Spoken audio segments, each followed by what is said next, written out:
وہاں پہ کھل کے اعلانیہ خرچ کرنا زیادہ بہتر ہے، کہ جیسے غزوہ تبوک کے موقع میں نبی صلی اللہ علیہ وسلم نے اپیل کی تھی اور سب صحابہ کرام یعنی اپنے اعلانیہ اپنے مال لا رہے تھے، اور اس میں کیا تھا کہ حضرت عمر آدھا سامان لائے اور پھر حضرت ابو بکر جو ہے پورا لے آئے، اور پھر بہت سی اور واقعات اسی موقع پر ہوئے، تبوک کے موقع پر، تبوک کی تیاری کے موقع پر، کہ وہ جو کھجوریں ایک صحابی لائے تھوڑی سی، تو ان کو نبی صلی اللہ علیہ وسلم نے پورے ڈھیر کے اوپر پھیلا دیا کہ سب سے بھاری ہیں۔ تو یہ ساری چیزیں جو ہیں اس لیے ہیں کہ اعلانیہ اور خفیہ جو ہے وہ حالات کے مطابق ہوگا۔ بہتر عام حالات میں تو اخفاء کے ساتھ خفیہ دینا ہے، لیکن جہاں پہ ترغیب ہو تو وہاں پہ اعلانیہ دینا چاہیے۔ لیس علیکم لیس علیک ھداھم ولکن اللہ یہدی من یشاء، لوگوں کو ہدایت بخش دینے کی ذمہ داری تم پر نہیں ہے، ہدایت تو اللہ ہی جسے چاہتا ہے بخشتا ہے۔ وما تنفقوا من خیر فلانفسکم، اور خیرات میں جو مال تم خرچ کرتے ہو وہ تمہارے اپنے لیے بھلا ہے۔ یہاں پہ یہدی من یشاء سے مراد یہ کہ صحابہ کرام جو ہے انہوں نے سمجھا تھا کہ غیر مسلم جو ان کے رشتہ دار تھے یا ان کے آس پاس رہتے تھے وہ سمجھتے تھے کہ ان پر ہمیں خرچ نہیں کرنا چاہیے، تو اللہ تعالیٰ فرما رہے ہیں کہ نہیں، ہدایت دینا اللہ کا کام ہے، جو بھی مستحق ہے، مسکین ہے، محتاج ہے، رشتہ دار ہے، تو آپ اس کا حق ادا کرتے ہوئے اس کے اوپر خرچ کریں۔ ہدایت دینا یا نہ دینا یہ اللہ کی توفیق سے ہے۔ وما تنفقون الا ابتغاء وجه اللہ، آخر تم اسی لیے تو خرچ کرتے ہو کہ اللہ کی رضا حاصل ہو، یعنی تم اگر غیر مسلموں پہ خرچ کر رہے ہو تو بھی اللہ کی رضا کے لیے کر رہے ہو۔ وما تنفقوا من خیر یوفى الیکم وانتم لا تظلمون، تو جو کچھ مال تم خیرات میں خرچ کرو گے اس کا پورا پورا اجر تمہیں دیا جائے گا اور تمہاری حق تلفی ہرگز نہ ہوگی۔ یہاں پر صرف یہ اصول ہے کہ جو زکوٰۃ ہے وہ غیر مسلموں کے لیے نہیں ہے، لیکن اس کے علاوہ آپ تمام جو صدقات ہیں وہ دے سکتے ہیں۔ للفقراء الذین احصروا فی سبیل اللہ، اب یہاں پہ اللہ تعالیٰ ایک اور گروپ کے لیے کچھ انہی خاص لوگوں کا ذکر کر رہے ہیں جو ہمارے انفاق کے محتاج ہیں، توجہ دلا رہے ہیں کہ آپ ان کو بھی ضرور اپنے انفاق میں شریک کریں۔ للفقراء الذین احصروا فی سبیل اللہ، خاص طور پر مدد کے مستحق وہ تنگ دست لوگ ہیں جو اللہ کے کام میں ایسے گھر گئے ہیں، لا یستطیعون ضربا فی الارض، کہ اپنی ذاتی کسب معاش کے لیے زمین میں کوئی دوڑ دھوپ نہیں کر سکتے، ٹھیک ہے۔ احصروا فی سبیل اللہ یعنی کسی بھی اللہ کے کام میں لگے ہوئے ہیں، اللہ کے دین کے کام میں لگے ہوئے ہیں کسی بھی طرح سے، اور وہ اتنا ان کے پاس وقت نہیں ہے کہ وہ اپنے لیے کچھ کما سکیں، تو اللہ تعالیٰ فرما رہے ہیں کہ یہ لوگ خاص طور پر آپ کے انفاق کے مستحق ہیں۔ اور نبی صلی اللہ علیہ وسلم کے دور میں خود نبی صلی اللہ علیہ وسلم کے سامنے ان کی مسجد کے اندر جو صفہ کے جو اصحاب صفہ تھے وہ اسی کی مثال تھی کہ انہوں نے اپنی زندگیاں وقف کر دی تھیں۔ نبی صلی اللہ علیہ وسلم سے نہ صرف دن رات علم حاصل کرتے تھے بلکہ نبی صلی اللہ علیہ وسلم انہیں کسی مشن پر، کسی مہم پر بھی جب چاہتے تھے بھیج سکتے تھے، یعنی وہ ایک سمجھے کہ کل وقتی جو ہم کہتے ہیں نا کارکن تھے، انہوں نے پورا اپنا ایک ٹائم جو تھا وہ پورا کا پورا نبی صلی اللہ علیہ وسلم کے حوالے کیا ہوا تھا کہ وہ 24 گھنٹے حاضر ہوتے تھے کہ آپ انہیں کسی بھی مشن پر کہیں بھی کسی بھی مقصد کے لیے بھیج سکتے ہیں، تو یہ ایک بہت بڑی قربانی ہوتی ہے۔ تو اس میں یہ ہے کہ آپ ایسے لوگ جو آپ کے ارد گرد کسی بھی وجہ سے اللہ کے دین کے کام میں لگے ہوئے ہوں تو ان کے لیے انفاق کرنا ایک بہت بڑی یعنی اللہ نے اس کی طرف توجہ دلائی، ایک اہمیت کی حامل چیز ہے۔ یحسبهم الجاہل اغنیاء من التعفف، اچھا اللہ تعالیٰ فرما رہے ہیں کہ ان کی خودداری دیکھ کر ناواقف آدمی گمان کرتا ہے کہ یہ خوشحال ہیں۔ لا يسألون الناس الحافا، اچھا تعرفهم بسیماهم لا يسألون الناس الحافا، تم ان کے چہروں سے ان کی اندرونی حالت پہچان سکتے ہو مگر وہ ایسے لوگ نہیں ہیں کہ لوگوں کے پیچھے پڑ کر کچھ مانگیں۔ وما تنفقوا من خیر فإن اللہ به علیم، ان کی اعانت میں جو کچھ مال تم خرچ کرو گے وہ اللہ سے پوشیدہ نہ رہے گا۔ الذین ينفقون اموالهم باللیل والنہار سرا وعلانیۃ، اب یہاں پہ اللہ تعالیٰ نے کہا کہ جو لوگ اپنے مال شب و روز کھلے اور چھپے خرچ کرتے ہیں، کھلے بھی چھپے بھی، کبھی چھپ کے بھی کرنا ہے کبھی کھل کے بھی کرنا ہے، اعلانیہ بھی کرنا ہے خفیہ بھی کرنا ہے، اور رات اور دن، مطلب یہ کہ خوب مال خرچ کرتے ہیں مختلف انداز سے، مختلف مدات میں، مختلف راستوں میں، مختلف عنوانوں سے اللہ کے راستے میں خوب خرچ کرتے ہیں۔ فَلَهُمْ أَجْرُهُمْ عِنْدَ رَبِّهِمْ، ان کا اجر ان کے رب کے پاس ہے۔ وَلَا خَوْفٌ عَلَيْهِمْ وَلَا هُمْ يَحْزَنُونَ، اور ان کے لیے کسی خوف اور رنج کا مقام نہیں ہے۔ اب دوسری چیز شروع ہو گئی، یعنی ایک تو وہ لوگ ہیں جو اللہ کو خوب خرچ کرتے ہیں اللہ کے راستے میں اور اپنے یعنی اللہ کی رضا کے حصول کے لیے، دوسری طرف اللہ تعالیٰ نے فرمایا کہ دوسرے طرح کے لوگ وہ ہوتے ہیں جو مال سے بڑی محبت کرتے ہیں اور اس کو ہر وقت دیکھنا چاہتے ہیں کہ بس وہ ملٹی پلائی ہوتا رہے کسی نہ کسی طرح، ٹھیک ہے. تو یہاں پہ اللہ تعالیٰ اس کی ایک اس کے طور پہ سمبل کے طور پہ کہ سب سے زیادہ جو مال کی شدید محبت اور بری طرح سے محبت میں جو چیز انسان کے سامنے آتی ہے وہ ہے سود. سود کا نظام. سود کا نظام ہمیشہ جو ہے وہ اسی لیے انہی لوگوں کی طرف سے لایا جاتا ہے, رائج کیا جاتا ہے, پروموٹ کیا جاتا ہے جن کے پاس خود سرمایہ ہوتا ہے, یعنی جو کیپٹل جن کے پاس ہوتا ہے. اور یہ کیپٹلزم جتنا بھی ہے ظاہر ہے وہ پورا کا پورا سود کے اوپر ہے, کیونکہ اس میں کس کا تحفظ ہے؟ اس میں کیپٹلسٹ کا تحفظ ہے. تو اس میں سرمایہ دار کے مفادات کا تحفظ ہے, اور سرمایہ دار جس کے پاس پیسہ ہوتا ہے وہ یہی چاہتا ہے ہمیشہ کہ اس کا پیسہ بغیر کسی محنت کے بس ملٹی پلائی ہوتا چلا جائے, اور دوسرے لوگ محنت کریں, دوسرے لوگ اپنی ذہانت استعمال کریں, اپنی جسم کی, اپنی جان کی قابلیتیں لگائیں, زندگی کے راستے میں بھاگ دوڑ کریں, رسک لیں اس کے لیے. لیکن اس کا جو مال ہے وہ کسی بھی طرح کا رسک اس کے اوپر نہ ہو, اور بغیر کسی رسک کے اس کو اپنے مال کے اوپر منافع ملتا چلا جائے. تو اللہ تعالیٰ بتا رہے ہیں کہ دوسری طرح کی جو چیز ہے مال سے محبت کی شدید جو ایک قسم ہے وہ کس شکل میں سامنے آتی ہے؟ سودی نظام کے شکل میں سامنے آتی ہے. اور جب تک کسی معاشرے میں سود کا نظام ہوگا تو وہاں پہ انفاق کی اسپرٹ, انفاق کا جذبہ پیدا نہیں ہو سکتا. یا آپ کے معاشرے میں سود کا کلچر ہوگا یا آپ کے معاشرے میں انفاق کا کلچر ہوگا, یہ دونوں کلچر نہیں چل سکتے. تو اللہ تعالیٰ اب سود کے بارے میں یہاں پر احکام دے رہے ہیں. الذین یأکلون الربا, وہ لوگ جو سود کھاتے ہیں, لا یقومون الا کما یقوم الذی یتخبطہ الشیطان من المس.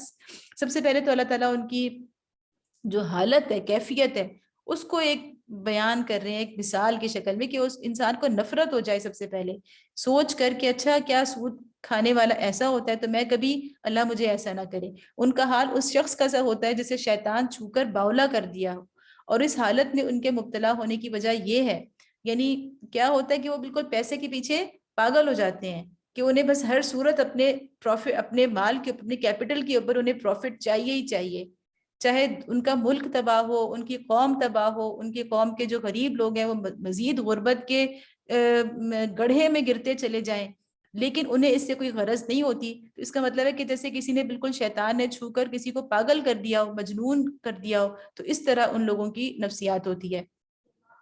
اور یہ اس لیے ہوتی ہے ذالک بانہم قالوا انما البیع مثل الربا. مسئلہ کیا ہے, وہ کس طرح جسٹیفائی کس طرح کرتے ہیں اپنے اس عمل کو, کہ وہ کہتے ہیں کہ تجارت بھی تو آخر سود ہی جیسی ہے. ٹھیک ہے, وہ کہتے ہیں کہ تجارت میں بھی تو آپ پروفٹ لیتے ہیں, سود میں بھی آپ پروفٹ لے رہے ہیں, تو وہ یہ جسٹیفیکیشن دیتے ہیں. احل اللہ البیع وحرم الربا. اللہ تعالیٰ فیصلہ سنا رہے ہیں, اور وہ یہ سنا رہے ہیں کہ دیکھو حالانکہ اللہ نے تجارت کو حلال کیا ہے, سود کو حرام. بس اللہ نے ایک چیز کو حرام کیا ہے تو وہ حرام ہے, دوسری کو حلال کیا ہے تو وہ حلال ہے. اور جتنا بھی آپ اس کا کمپیریزن کر لیں کہ تجارت میں کس طرح سے قوموں کی ترقی ہے, تجارت میں کس طرح سے پوری قوم کا جو ایک کہنا چاہیے کہ معاشی طور پر قوم آگے بڑھتی ہے, اور اس کی کہنا چاہیے کہ جو مضبوط ہوتی ہے, ان کے آپس میں نہ صرف تعلقات اچھے ہوتے ہیں, ہمدردی کا ایک وہ بنتا ہے, ماحول بنتا ہے, بلکہ پوری قوم جو ہے وہ اس کی انڈسٹری بھی ترقی کرتی ہے, اور لوگوں کی جو بیسک انکم جو وہ ہے ریشو ہوتا ہے وہ بھی اوپر آتا ہے. تو یہ ساری چیزیں جو ہیں وہ اس کو ترقی دیتی ہیں. لیکن ربا کے اندر کیا ہوتا ہے کہ صرف ایک مخصوص طبقہ جس کے پاس پیسہ ہے اور ایک دفعہ کہیں سے آ گیا ہے, بس اس کا تحفظ ہوتا چلا جاتا ہے. تو یہاں پہ کمپیریزن ہے پورا کہ کس طرح سے اللہ نے سود کو کیوں حرام کیا, تجارت کو کیوں حلال کیا ہے. فمن جاءہ موعظۃ من ربہ فانتہی فلہ ما سلف. اور سود لہٰذا جس شخص کو اس کے رب کی طرف سے نصیحت پہنچے اور آئندہ کے لیے وہ سود خوری سے باز آ جائے, تو جو کچھ وہ پہلے کھا چکا سو کھا چکا. اس کا مطلب یہ نہیں ہے کہ وہ جو کھا چکا تو وہ اس کے لیے جائز ہو گیا, اگر اس میں دوسروں کا حق اس کے پاس ہے تو وہ اس کو واپس لوٹائے گا. وہ امرہ الی اللہ, اس کا معاملہ اللہ کے حوالے ہے. ومن عاد فاولئک اصحاب النار, اور جو اس حکم کے بعد پھر اسی حرکت کا اعادہ کرے وہ جہنمی ہے. ہم فیہا خالدون, وہ اس میں ہمیشہ رہیں گے. یمحق اللہ الربا ویربی الصدقات. اب اللہ تعالیٰ فرما رہے ہیں کہ اللہ سود کا مٹھ مار دیتا ہے اور صدقات کو نشو و نما دیتا ہے. واللہ لا يحب كل كفار اثیم, اور اللہ کسی ناشکرے بدعمل انسان کو پسند نہیں کرتا. ناشکرا اس لیے کہ اس کے پاس پیسہ تھا تو اللہ کا شکر ادا کرتے وہ صدقات دیتا, بجائے اس کے کہ وہ لوگوں کی مجبوریوں سے فائدہ اٹھائے اور انہیں سودی قرضے دے, یا کسی بندے کو تجارت کے لیے سودی قرضے دے. تو یہ ایک طرح سے دوسروں کی مجبوری سے فائدہ اٹھانے والی بات ہے، نہ یہ کہ اللہ تعالیٰ یہ چاہتے ہیں کہ آپ مجبوری میں، کمزوری کے وقت میں دوسروں کے مددگار بنیں، نہ یہ کہ آپ ان کی مجبوری سے اپنا فائدہ نکالیں۔ ان الذین آمنوا وعملوا الصالحات واقاموا الصلاة وآتوا الزکاة لهم اجرهم عند ربهم۔ ہاں، جو لوگ ایمان لے آئے اور نیک عمل کریں اور نماز قائم کریں اور زکوٰۃ دیں، ان کا اجر بے شک ان کے رب کے پاس ہے۔ ولا خوف علیہم ولا هم يحزنون، اور ان کے لیے کسی خوف اور رنج کا موقع نہیں ہے۔ ٹھیک ہے، تو اس میں یہ ہے کہ دو طرح کے بنیادی طور پر سود ہوتے ہیں، ایک چیزوں کے اندر یعنی اجناس کے اندر لین دین میں، اور دوسرا قرض کے اندر ہوتا ہے۔ اور قرض کی پھر دو چیزیں ہوتی ہیں کہ ایک تو کسی کو آپ ذاتی ضروریات کے لیے قرض دیتے ہیں، اس پر سود لینا، اور دوسرا کسی کو آپ تجارت کے لیے قرض دیں اور اس پہ سود لینا۔ سب سے زیادہ آج کل یہ ہو رہا ہے کہ لوگ کہتے ہیں کہ جی ہم تو کسی کو اگر تجارت کے لیے، کاروبار کے لیے ہم نے قرض دیا ہے تو اس پہ تو پروفٹ لینا بالکل ٹھیک ہے، حالانکہ یہ بالکل اسی طرح سے سود ہے، کیونکہ اس میں سود قرض دینے والے کا جو انٹرسٹ ہے وہ بالکل محفوظ رہتا ہے، اس کے اوپر اسے کوئی خطرہ نہیں ہوتا، اور جبکہ جو بندہ خود محنت کر رہا ہے، جو کاروبار کو آگے لے کے جا رہا ہے، اس کو پروفٹ بھی ہو سکتا ہے، لاس بھی ہو سکتا ہے، اور بہت سارے اس کے اور نقصانات بھی ہیں۔ یا ایھا الذین آمنوا اتقوا اللہ وذروا ما بقی من الربا ان کنتم مؤمنین، اے لوگوں جو ایمان لائے ہو خدا سے ڈرو اور جو کچھ تمہارا سود لوگوں پر باقی رہ گیا ہے اسے چھوڑ دو، اگر واقعی تم ایمان لانے والے ہو۔ یعنی جن لوگوں نے سودی قرضے دیے ہوئے تھے تو اللہ نے کہا کہ بس وہیں پر ان کو ختم کر دو اور ان کو چھوڑ دو۔ فَإِن لَمْ تَفْعَلُوا فَأْذَنُوا بِحَرْبٍ مِّنَ اللَّهِ وَرَسُولِهِ، اس لیے کہ یہ وہ آیت ہے جس میں باقاعدہ سود کی حرمت کا اعلان ہو گیا، اور اللہ نے کہا کہ آج کے بعد سے، اس کے بعد سے جو بھی سود دے گا، یعنی سودی کاروبار کرے گا، سودی لین دین کرے گا، قرض دے گا، تو وہ جو ہے اللہ تعالیٰ نے فرمایا کہ فَإِن لَمْ تَفْعَلُوا فَأْذَنُوا بِحَرْبٍ مِّنَ اللَّهِ وَرَسُولِهِ، لیکن اگر تم نے ایسا نہ کیا تو آگاہ ہو جاؤ کہ اللہ اور اس کے رسول کی طرف سے تمہارے خلاف اعلان جنگ ہے۔ وَإِن تُبْتُمْ فَلَكُمْ رُءُوسُ أَمْوَالِكُمْ، اب بھی توبہ کر لو اور سود چھوڑ دو تو اپنا اصل سرمایہ لینے کے تم حقدار ہو، اپنا کیپٹل تم واپس لے سکتے ہو، اصل مال واپس لے سکتے ہو۔ لا تظلمون ولا تظلمون، تم حقدار نہ تم ظلم کرو نہ تم پر ظلم کیا جائے۔ تو اس میں یہاں بہت سخت الفاظ آئے ہیں، کسی بھی اور چیز کے بارے میں اللہ تعالیٰ نے یہ نہیں فرمایا کہ حرب من اللہ ورسولہ، کہ اللہ اور اس کے رسول کے ساتھ تم جنگ کرو گے اگر تم سود لینا دینا نہیں چھوڑو گے۔ تو آپ یہ دیکھیے کہ بطور ایک ریاست کے، ایک ملک کے، اس وقت پاکستان کے اندر جو پورا ہمارا بینکنگ سسٹم چل رہا ہے، پورا ہمارا معاشی نظام چل رہا ہے، وہ سود کے اوپر ہی چل رہا ہے، اور خود پاکستان کی سپریم کورٹ کے اندر جو سود کے خلاف جو کیس ہوا ہے اس کی مخالفت میں، یعنی اس کے خود حکومت جو ہے وہ اس کی مخالف فریق بنی ہوئی ہے، اور سال ہر سال سے وہ کیس اسی طرح سے پینڈنگ ہے سپریم کورٹ کے اندر، اور اس کے اوپر کوئی مزید پروسیڈنگز نہیں ہو رہی ہیں۔ تو اس کا مطلب یہ ہے کہ ہم اس وقت کس حالت کے اندر ہیں، ہمیں تھوڑا سا اس کو محسوس کرنا چاہیے کہ اللہ کا کیا فرمان ہے، بحرب من اللہ ورسولہ، کہ اللہ کے ساتھ اور اس کے رسول کے ساتھ حالت جنگ میں ہیں۔ اللہ تعالی ہمیں جلد از جلد اس کیفیت سے نکلنے کی توفیق دیں، اور اس کیفیت سے نکلنے کے لیے جو عملی اقدامات، جو عملی جد و جہد ضروری ہے، وہ کرنے کے لیے اللہ تعالیٰ اس کی ہمیں توفیق دیں، اور اس کے لیے ہمیں میدان عمل میں اترنے کی توفیق دیں۔ وَإِن كَانَ ذُو عُسْرَةٍ فَنَظِرَةٌ إِلَىٰ مَيْسَرَةٍ، تمہارا قرض دار تنگ دست ہو تو ہاتھ کھلنے تک اسے مہلت دو، یعنی یہاں پہ قرض دار کے لیے اللہ تعالیٰ بڑا وہ کر رہے ہیں۔ اچھا، سود جو ہے آپ کو پتہ ہے کہ وہ ایک اسلامی حکومت کے اندر فوجداری جرم ہوتا ہے، کرمنل لا، ایک کرائم ہوتا ہے، اور یعنی باقاعدہ نبی صلی اللہ علیہ وسلم نے جن قبائل نے اعلان کر دیا تھا اللہ کی اس آیت کے بعد، نازل ہونے کے بعد، کہ جو قبائل سود سے نہیں رکیں گے تو نبی صلی اللہ علیہ وسلم نے فرمایا کہ ہم تمہارے ساتھ جنگ کریں گے، تو عملاً جنگ ہے۔ اس کے بعد جو آیت ہے اس میں قرض دار جو ہے اس کے ساتھ نرمی کرنے کی نصیحت کی گئی ہے کہ اس کے ہاتھ کھلنے تک اسے مہلت دو، وَأَن تَصَدَّقُوا خَيْرٌ لَكُمْ، اور جو صدقہ کر دو، یعنی اگر قرض چھوڑ دو، معاف کر دو، تو یہ تمہارے لیے زیادہ بہتر ہے، ان کنتم تعلمون، اگر تم جانتے ہو۔ یہاں پہ یہاں تک کہا گیا ہے کہ اگر جو قرض دار ہے وہ اتنا تنگ دست ہے تو آپ عدالت میں بھی جا سکتے ہیں، اگر ایک اسلامی ریاست ہے، اسلام کے اصولوں پر آپ کی ریاست اور آپ کی عدالتیں کام کرتی ہیں، تو پھر ایک عدالت بھی باقاعدہ قرض دینے والے کو کہہ سکتی ہے کہ آپ اسے مزید مہلت دیں، اور اگر اس کی حالت بہت ہی کمزور ہو تو قرض معاف بھی کرا سکتی ہے، یعنی عدالت کو اتنا اختیار ہے۔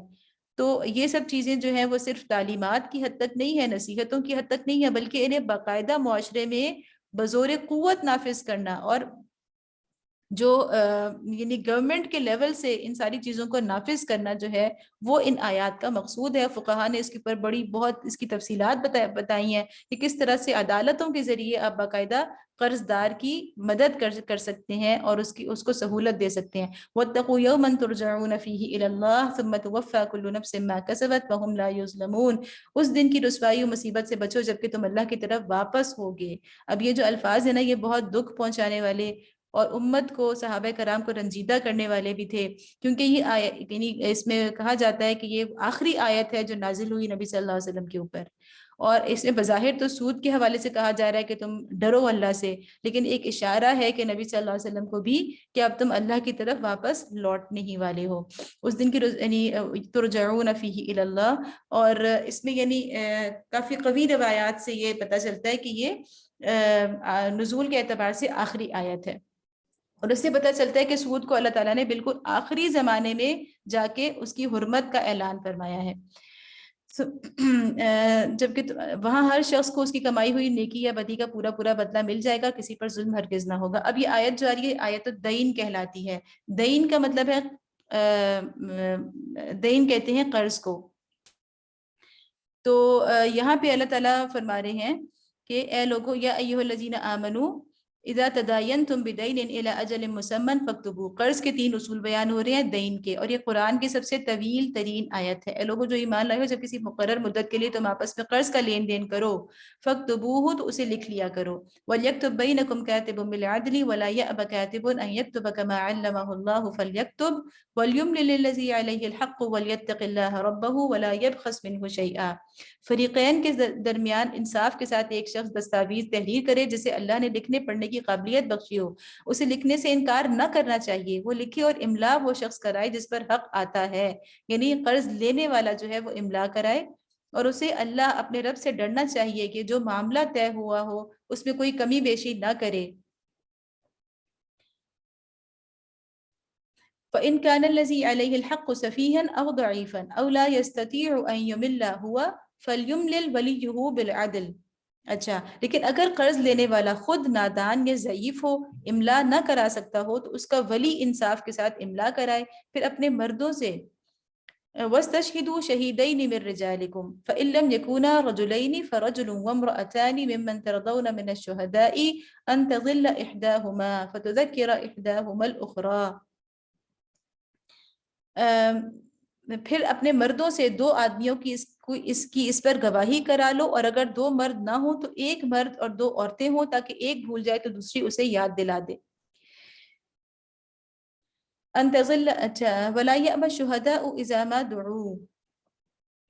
یہ گواہ ایسے لوگوں میں سے ہونے چاہیے جن کی گواہی تمہارے درمیان مقبول ہو، یعنی وہ اچھی شہرت کے لوگ ہوں، ایسے نہ ہوں جو اپنے جھوٹ کے لیے بد کرداری کے لیے مشہور ہوں. ولا تسأموا ان تكتبوه صغيرا او كبيرا الى اجله. اس کے بعد اللہ تعالیٰ فرما رہے ہیں گواہوں کو جب گواہ بننے کے لیے کہا جائے تو انہیں انکار نہ کرنا چاہیے، معاملہ خواہ چھوٹا ہو یا بڑا. یعنی آپ کو اگر کہا جائے کہ آپ گواہ بنے تو آپ ضرور آگے بڑھیں. یہ نہ کہیں کہ بھئی مجھے تو کسی کے کام سے لینا دینا نہیں ہے، میں تو اپنے کام سے کام رکھتا ہوں. تو دوسروں کے کاموں میں ان کے ساتھ تعاون کرنا یہ اسلام اس کا جذبہ پیدا کرتا ہے. ذالکم اقسط عند اللہ واقوم للشہادۃ وادنی الا ترتابوا الا ان تکون تجارۃ حاضرۃ تدیرونها بینکم فلیس علیکم جناح الا تکتبوها. اچھا، میعاد کی تعین کے ساتھ اس کی دستاویز لکھوا لینے میں تساہل نہ کرو، یعنی سستی نہ کرو. اور اللہ کے نزدیک یہ طریقہ تمہارے لیے زیادہ مبنی بر انصاف ہے. اس سے شہادت قائم ہونے میں زیادہ سہولت ہوتی ہے اور تمہیں شکوک و شبہات میں مبتلا ہونے کا امکان کم رہ جاتا ہے. ہاں، جو تجارتی لین دین دست بدست تم لوگ آپس میں کرتے رہتے ہو، یعنی جو عام طور پہ دن میں روزمرہ ہمارا لین دین ہوتا ہے، اس کو نہ لکھا جائے تو کوئی حرج نہیں، مگر تجارتی معاملے طے کرتے وقت گواہ کر لیا کرو. اشہدوا اذا تبایعتم ولا یضار کاتب ولا شہید. طے کر لیا کرو، کاتب اور گواہ کو ستایا نہ جائے. وَإِن تَفْعَلُوا فَإِنَّهُ فُسُوقٌ بِكُمْ وَاتَّقُوا اللَّهَ وَيُعَلِّمُكُمُ اللَّهُ وَاللَّهُ بِكُلِّ شَيْءٍ عَلِيمٌ۔ ایسا کرو گے تو گناہ کا ارتکاب کرو گے، اللہ کے غضب سے بچو، وہ تم کو صحیح طریقے عمل کی تعلیم دیتا ہے اور اسے ہر چیز کا علم ہے۔ یہاں پہ 3 اصول بنیادی طور پر دیے گئے ہیں قرض کے، کہ جب قرض لیا جائے تو نمبر 1 مدت کا تعین ضرور ہو، نمبر 2 اسے لکھ لینا ضروری ہے، اور تیسری چیز یہ کہ گواہ بنا لو۔ وَإِن كُنتُمْ عَلَى سَفَرٍ وَلَمْ تَجِدُوا كَاتِبًا فَرِهَانٌ مَقْبُوضَةٌ۔ اب اگلی چیز رہن کی آ گئی، کہ رہن کی، اگر تم سفر کی حالت میں ہو، دستاویز لکھنے کے لیے کوئی کاتب نہ ملے تو رہن بالقبض پر معاملہ کرو۔ رہن کیا ہوتا ہے کہ اگر میرے پاس یہ لکھ نہیں سکتا، کوئی اور وجہ آ گئی، کوئی اور رکاوٹ آ گئی، تو میری یہ قیمتی چیز، کوئی بھی چیز آپ رکھ لیں ایک ضمانت کے طور پہ، کہ جب میں اپنا قرض واپس کروں تو آپ مجھے یعنی وہ چیز واپس دے دیں گے۔ فَإِنْ أَمِنَ بَعْضُكُمْ بَعْضًا فَلْيُؤَدِّ الَّذِي اؤْتُمِنَ أَمَانَتَهُ وَلْيَتَّقِ اللَّهَ رَبَّهُ۔ اگر تم میں سے کوئی شخص دوسرے پر بھروسہ کر کے اس کے ساتھ کوئی معاملہ کرے، تو جس پر بھروسہ کیا گیا ہے اسے چاہیے کہ امانت ادا کرے اور اللہ اپنے رب سے ڈرے۔ وَلَا تَكْتُمُوا الشَّهَادَةَ، اور شہادت ہرگز نہ چھپاؤ، یعنی گواہی مت چھپاؤ۔ وَمَن يَكْتُمْهَا فَإِنَّهُ آثِمٌ قَلْبُهُ وَاللَّهُ بِمَا تَعْمَلُونَ عَلِيمٌ۔ جو شہادت چھپاتا ہے اس کا دل گناہ میں آلودہ ہے، اور اللہ تمہارے اعمال سے بے خبر نہیں ہے۔ یہاں پر سورت جو ہے وہ تقریباً کمپلیٹ ہو گئی۔ اب اس کی آخری آیات یہاں سے شروع ہو رہی ہیں، اور وہ اس سورت کا خاتمہ کلام ہے۔ خاتمہ کلام پہ ہم دیکھ رہے ہیں کہ اللہ تعالیٰ کیا کر رہے ہیں، کہ ہم نے شروع میں کیا کہا تھا، ہدایت مانگی تھی، ٹھیک ہے۔ یہ سورت شروع کہاں سے ہوئی تھی، ہدی للمتقین، ہدایت کے مختلف اللہ تعالیٰ نے ہدایت کے اعتبار سے لوگوں کے گروپس بتائے تھے۔ یہاں پہ ہم کیا کر رہے ہیں، ہدایت پر اللہ سے استقامت مانگ رہے ہیں، آزمائشوں سے پناہ مانگ رہے ہیں، کفار کے مقابلے میں نصرت کی دعا کر رہے ہیں۔ اب دیکھیں سورۃ الفاتحہ بھی دعا تھی، اور سورۃ البقرہ کی اختتام میں بھی ہم اللہ کے آگے پھر ہاتھ اٹھائے ہوئے ہیں۔ اچھا، یہ جو آیات ہیں، آخری 2 آیات، یہ وہ جو ہے وہ یعنی ہجرت سے پہلے نازل ہوئی ہیں، لیکن اللہ تعالیٰ نے اس سورت کے آخر میں لکھوائی ہیں۔ للہ ما فی السماوات وما فی الارض، آسمانوں اور زمین میں جو کچھ ہے سب اللہ کا ہے۔ وَإِن تُبْدُوا مَا فِي أَنفُسِكُمْ أَوْ تُخْفُوهُ يُحَاسِبْكُم بِهِ اللَّهُ۔ تو تم اپنے دل کی باتیں خواہ ظاہر کرو یا چھپاؤ، اللہ بہرحال ان کا حساب تم سے لے لے گا۔ فَيَغْفِرُ لِمَن يَشَاءُ وَيُعَذِّبُ مَن يَشَاءُ، پھر اسے اختیار ہے جسے چاہے معاف کر دے، جسے چاہے سزا دے، وہ ہر چیز پر قدرت رکھتا ہے۔ تو یہاں پر اللہ تعالیٰ فرما رہے ہیں کہ للہ، سب کچھ اللہ کا ہے، اللہ کی ملکیت اور قدرت کامل ہے۔ یحاسبکم، یہاں پہ اللہ تعالیٰ نے ہمیں بتایا کہ اب اختتام صورت میں کہ اللہ تعالیٰ نے ایک روز آپ سے حساب لینا ہے، اور وہ حساب کیا ہوگا، ظاہر کا بھی ہوگا، پوشیدہ کا بھی ہوگا۔ اب اس چیز کو آپ پوری اگر آپ سورۃ البقرہ اپنے ذہن میں دہرا لینا، تو یہ یحاسبکم کا تعلق ہر چیز کے ساتھ آتا ہے۔ اللہ تعالیٰ نے پہلے ہمیں جہاں پہ نیکی سمجھائی تھی کہ نیکی یہ نہیں ہے بلکہ اصل نیکی یہ ہے، آپ سوچیں، یاد کریں وہ باتیں۔ اسی طرح اللہ تعالیٰ نے کہا تھا کہ حج کا اصل مقصد تقویٰ ہے، روزے کا اصل مقصد تقویٰ ہے۔ پھر یہ کہا تھا کہ جب طلاق جیسے معاملات آ جائیں تو بھی احسان کو نہ بھولو۔ تو اللہ تعالیٰ یہاں بتا رہے ہیں کہ ہر چیز ظاہر نہیں ہوگی بلکہ بہت سی چیزیں چھپی ہوئی بھی ہوں گی، لیکن اللہ وہ ہستی ہے جو اعمال کے ظاہر اور باطن دونوں سے باخبر ہے، اور وہ ان دونوں کی جانچ پڑتال کرے گا، وہ دونوں کا حساب لے گا۔ اگر ہمارے دل کی نیت اچھی ہوگی تو وہ بھی رائے گاہ نہیں جائے گی۔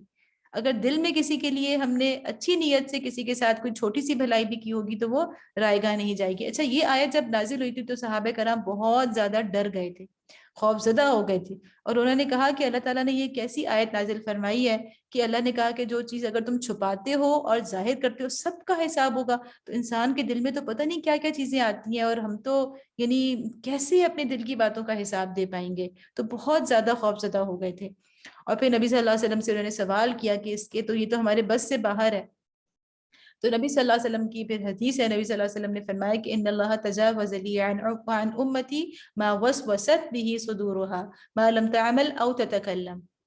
نبی صلی اللہ علیہ وسلم نے فرمایا کہ میری امت سے اٹھا لیا گیا ہے جو کچھ کہ اس کے دل میں آتا ہے، یعنی وسوسہ ہوتا ہے اس کے دل میں، جب تک کہ وہ اس پہ عمل نہ کر لے یا زبان سے اس کو ادا نہ کر دے۔ تو یہ ایک اللہ کی طرف سے ہمارے لیے ایک بہت بڑی آسانی ہے نبی صلی اللہ علیہ وسلم کی امت کے لیے، اور آخری 2 آیات ان کی بڑی فضیلت بھی ہے، اور یہ وہ آیات ہیں جو کہ نبی صلی اللہ علیہ وسلم کو معراج پر عطا کی گئی تھی۔ آمن الرسول بما انزل الیہ من ربہ والمؤمنون۔ اب تھوڑا سا کانٹیکسٹ اس کا ذہن میں رکھیے گا کہ ہجرت سے پہلے کے دور میں نازل ہوئی ہیں، جب مسلمانوں کے اوپر بالکل یعنی 9 ہجری میں، یہ 9 ہجری ہجرت نبی صلی اللہ علیہ وسلم کی نبوت کے 9ویں سال معراج کا واقعہ پیش آیا تھا، اور اس وقت تک جو دشمنان اسلام تھے، کفار تھے، ان کی جو دشمنی تھی وہ اپنے عروج پہ پہنچ چکی تھی، یعنی مسلمانوں کے اوپر جو مظالم تھے وہ بہت شدید ایک صورت اختیار کر چکے تھے۔ تو اس دور میں آپ سوچیں کہ مسلمان جو ہیں وہ کیا الفاظ ادا کر رہے ہیں،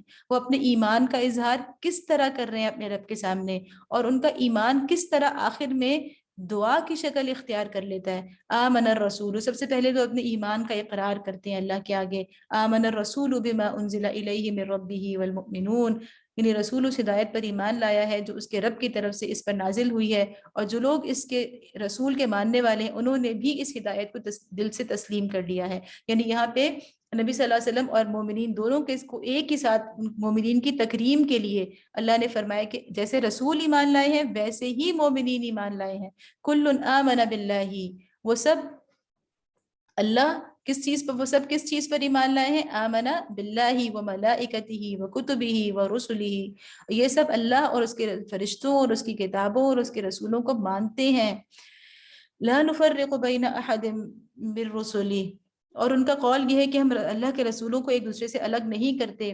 وقالوا سمعنا واطعنا، اور پھر سب سے بڑھ کر ان کی جو پہچان ہے وہ یہ کہتے ہیں کہ ہم نے حکم سنا اور اطاعت قبول کی۔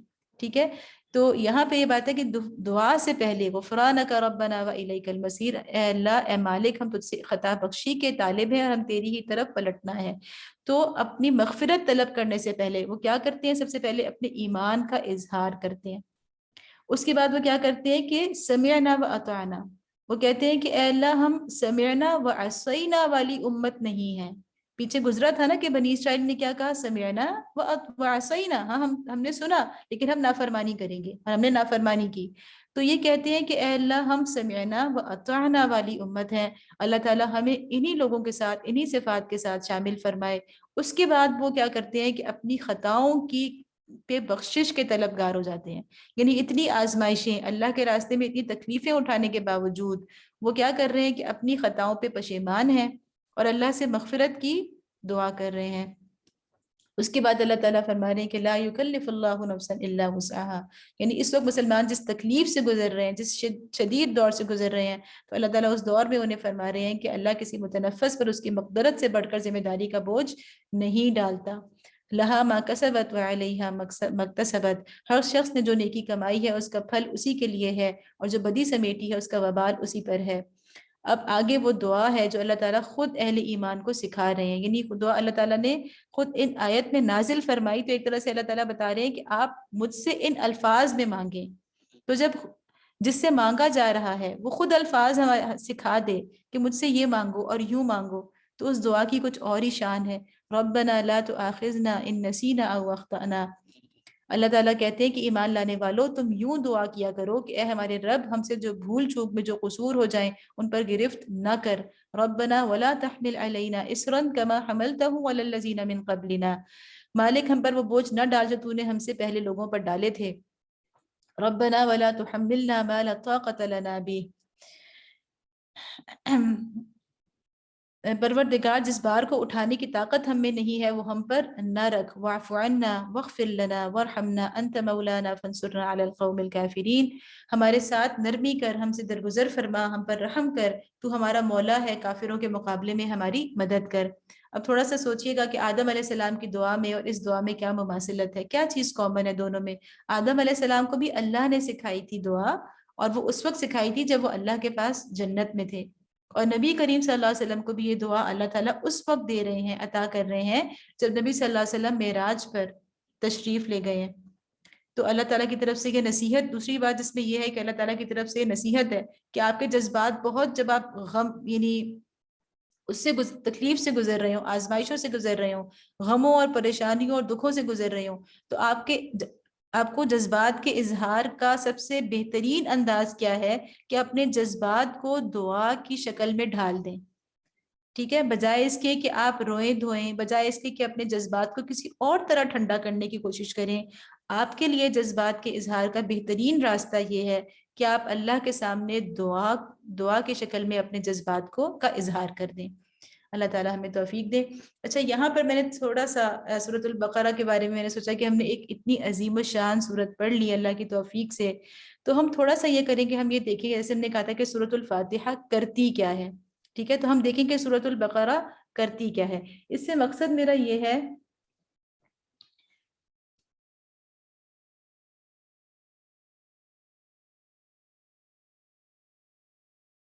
بچے آپ کی آواز بند ہو گئی ہے. جی میرا بچے آپ کا مائک بند ہو گیا تھا. ہاں جی، وہ میں نے بند کیا تھا. اچھا سورۃ البقرہ، جیسے میں نے کہا تھا نا کہ سورۃ الفاتحہ کرتی کیا ہے، تو ہم یہ دیکھیں گے سورۃ البقرہ کرتی کیا ہے. ہماری کیوں ہم یہ دیکھ رہے ہیں، مطلب اس کا یہ ہے، مقصد یہ ہے کہ ہم نے قرآن کو جب پڑھنا ہے نا، تو ہم نے اس طرح نہیں پڑھنا کہ ہم یہ کہیں کہ اچھا اس صورت میں یہ تعلیمات آئی ہیں تو مطلب قرآن کی دنیا ایک ہے، تو ایسا نہ ہو کہ ہم قرآن کی دنیا کو باہر بیٹھ کے دیکھ رہے ہوں.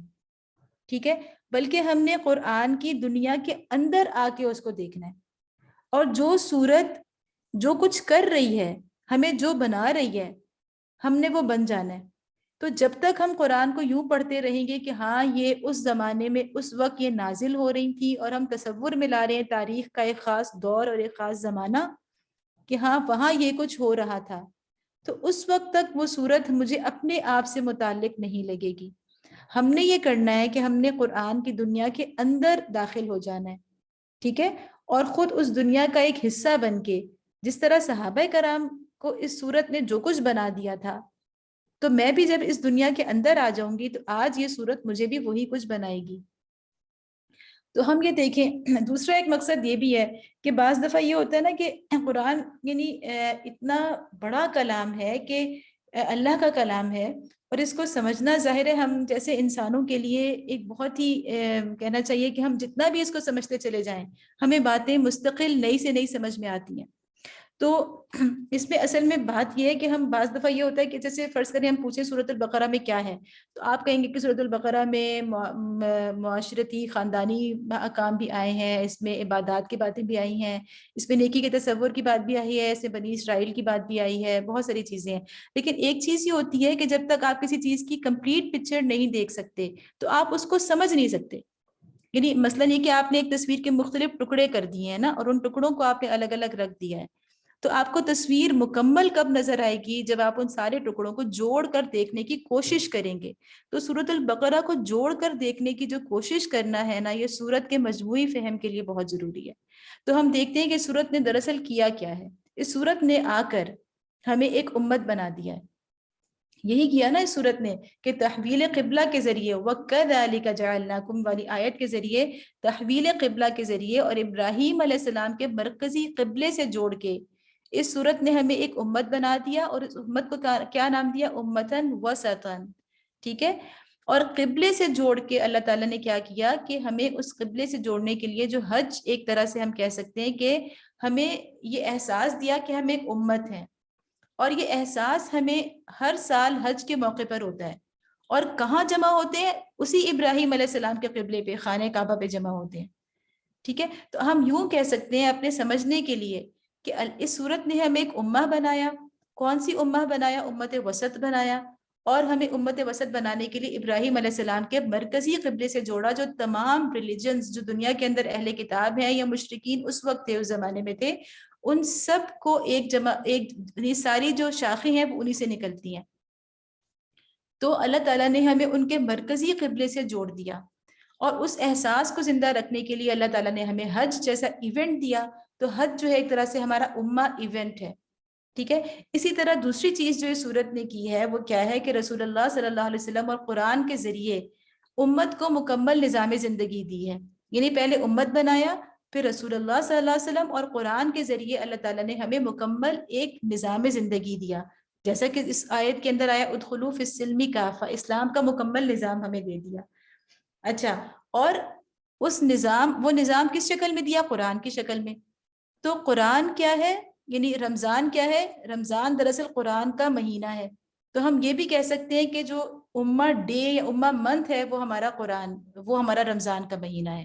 تو اس کو آسان سمجھانے کے لیے میں آپ کو مثال دیتی ہوں دیکھیں ایک ہوتا ہے نظریہ، ایک ہوتا ہے اس کی عملی شکل. جیسے ہم کہتے ہیں کہ 23 مارچ کو تو یوم آزادی قرارداد پاکستان منظور ہوئی تھی نا. پاکستان کا جو نظریہ تھا وہ اس دن طے پا گیا تھا. وہ ایک ہم جو 23 مارچ کو جو مناتے ہیں، سیلیبریٹ کرتے ہیں، وہ ہم اس نظریے کی سیلیبریشن ہوتی ہے. ٹھیک ہے. اس کے بعد اس نظریے کے اوپر جو جد و جہد ہوئی اور اس کی عملی شکل ہمیں کس طرح ایک سیاسی جد و جہد کے نتیجے میں ہمیں ایک آزاد وطن کی شکل میں ملی 14 اگست کو، تو ہم اس دن کو انڈیپینڈنس ڈے کے طور پہ مناتے ہیں. تو ایک ہوتا ہے 23 مارچ ہمارا نظریاتی دن ہے، اور 14 اگست جو ہے وہ ہمارا اس کی عملی شکل کا، عملی اظہار کا دن ہے. تو آپ یوں سمجھ لیں کہ جو رمضان کا مہینہ ہے وہ اس نظریے سے جڑنے کا مہینہ ہے.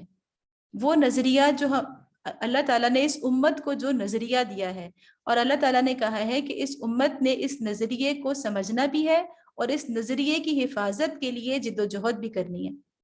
ٹھیک ہے. تو یہ ہمارے نظریے کا مہینہ ہے، اس امت کے نظریے کا مہینہ ہے. اب وہ نظریہ کہاں پر ہے؟ وہ قرآن کے اندر ہے. اس لیے ہم نے اسے قرآن کے ساتھ منانا ہے. اور پھر دوسری چیز جو اللہ نے ہمیں امہ بنایا، جو ہمارا یعنی عملی اظہار ہے اس کا، وہ حج کے موقع پر ہوتا ہے، تو اس کو ہم ایک امہ ایونٹ کہہ سکتے ہیں. تو اب ہمیں صرف یہ سوچنا ہے کہ کیا اس صورت کو کمپلیٹ کرنے کے بعد ہمیں ایک احساس ہو رہا ہے کہ ہاں ہمیں اللہ نے امت بنایا ہے، اور ہم اپنے آپ کو امت کا فرد محسوس کرنا شروع کر دیں اور ہم امت کے لیول پہ سوچنا شروع کر دیں. اگر آج تک ہم نے زیادہ سے زیادہ اپنے ملک کے لیول پہ سوچا تھا، تو آج ہم یہ سوچنا شروع کر دیں کہ ہم ایک امت کا حصہ ہیں. وہ اس امت کی شاخیں کہاں کہاں پھیلی ہوئی ہیں، اس امت کو کون کون سے چیلنجز اس وقت درپیش ہیں تحقیق کے میدان میں، نظریات کے میدان میں، اور اسی طرح اس امت کو جو ہے وہ معاشی میدان میں کیا چیلنجز ہیں، سیاسی میدان میں کیا چیلنجز ہیں، امت کون کون سی پریشانیوں کا شکار ہے، کون کون سی کمزوریاں جو ہیں وہ اس کے اندر آ چکی ہیں، کیسے اس امت کے لیے ہم نے اس کو ترقی کے راستے پہ کیسے ڈالنا ہے. تو اس صورت کو پڑھنے کے بعد اگر ہمارے اندر یہ امہ والی اپروچ پیدا نہیں ہوتی، تو سمجھیں کہ ہم نے سورۃ البقرہ کو کی جو اصل اس کی جو تھی کہنا چاہیے جو اصل روح تھی، اس کو ہم نے حاصل نہیں کیا. تو اللہ تعالیٰ ہمیں توفیق دیں. اور مجھے آپ لوگ بتائیں ضرور کہ کیا واقعی آپ کو اب فیل ہونا شروع ہو گیا ہے کہ ہاں ہم ایک امہ ہیں اور ہم نے امہ کے طور پہ سوچنا ہے، اور ہم نے خاص طور پر اپنی نئی نسل کو یہ سوچ دینی ہے. ہم نے امہ ڈے سیلیبریٹ نہیں کیا ہے نا، کبھی ہم نے امہ کا کوئی دن نہیں منایا، کوئی ایونٹ نہیں منایا. تو ہمارے ہاں یہ اپروچ ہی نہیں ہے کہ ہم نے اپنے قومیت یعنی قومیت سے اوپر بھی کوئی چیز ہے اور اس کے لیے ہم نے جد و جہد کرنی ہے اور اس کے حوالے سے ہم نے سوچ بچار کرنی ہے. تو یہ ایک اہم چیز ہے. اچھا، سورۃ البقرہ کو جتنا ہم سمجھ لیں گے تو اگلی سورت کو انشاءاللہ سمجھنا آسان ہوگا. جو دین اللہ نے ہمیں دیا ہے اسلام کی شکل میں، جو مکمل نظام حیات دیا ہے، اس کو مختلف لوگوں نے مختلف انداز سے بیان کیا، کس طرح زندگی کے تمام دائرے اس کے اندر آتے ہیں. سورۃ آل عمران شروع کرتے ہیں.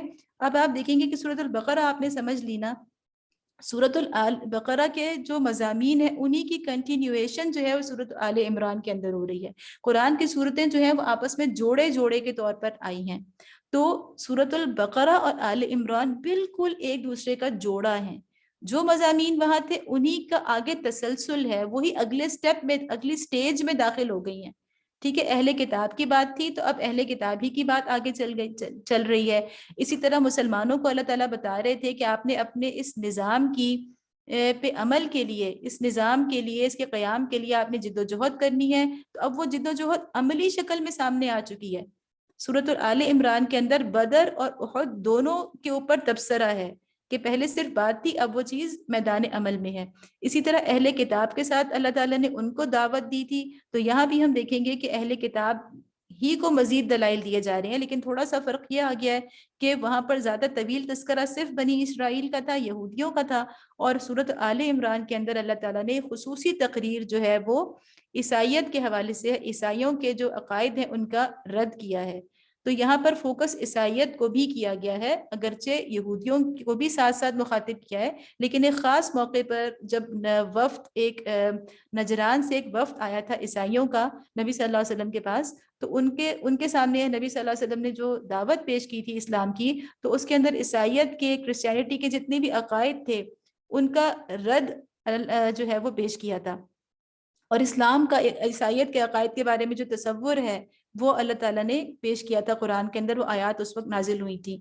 تو اس طرح سے اس صورت کے اندر اہل کتاب میں سے عیسائیوں کو خصوصاً فوکس کیا گیا ہے. تو یہ بھی ہم کہہ سکتے ہیں کہ سورۃ الفاتحہ کے ساتھ ربط کیا بن رہا ہے کہ وہاں پہ مغضوب علیہم کی بات تھی اور یہاں پہ ضالین کی بات ہے. شروع کرتے ہیں. بسم اللہ الرحمن الرحیم. الف لام میم، یہ حروف مقطعات ہیں. اللہ لا الہ الا هو الحی القیوم. اللہ وہ زندہ جاوید ہستی جو نظام کائنات کو سنبھالے ہوئے ہے، حقیقت میں اس کے سوا کوئی خدا نہیں. یہ آیت بھی بہت فضیلت کی ہے. نبی صلی اللہ علیہ وسلم اس کو صبح شام کے اذکار میں ضرور پڑھا کرتے تھے.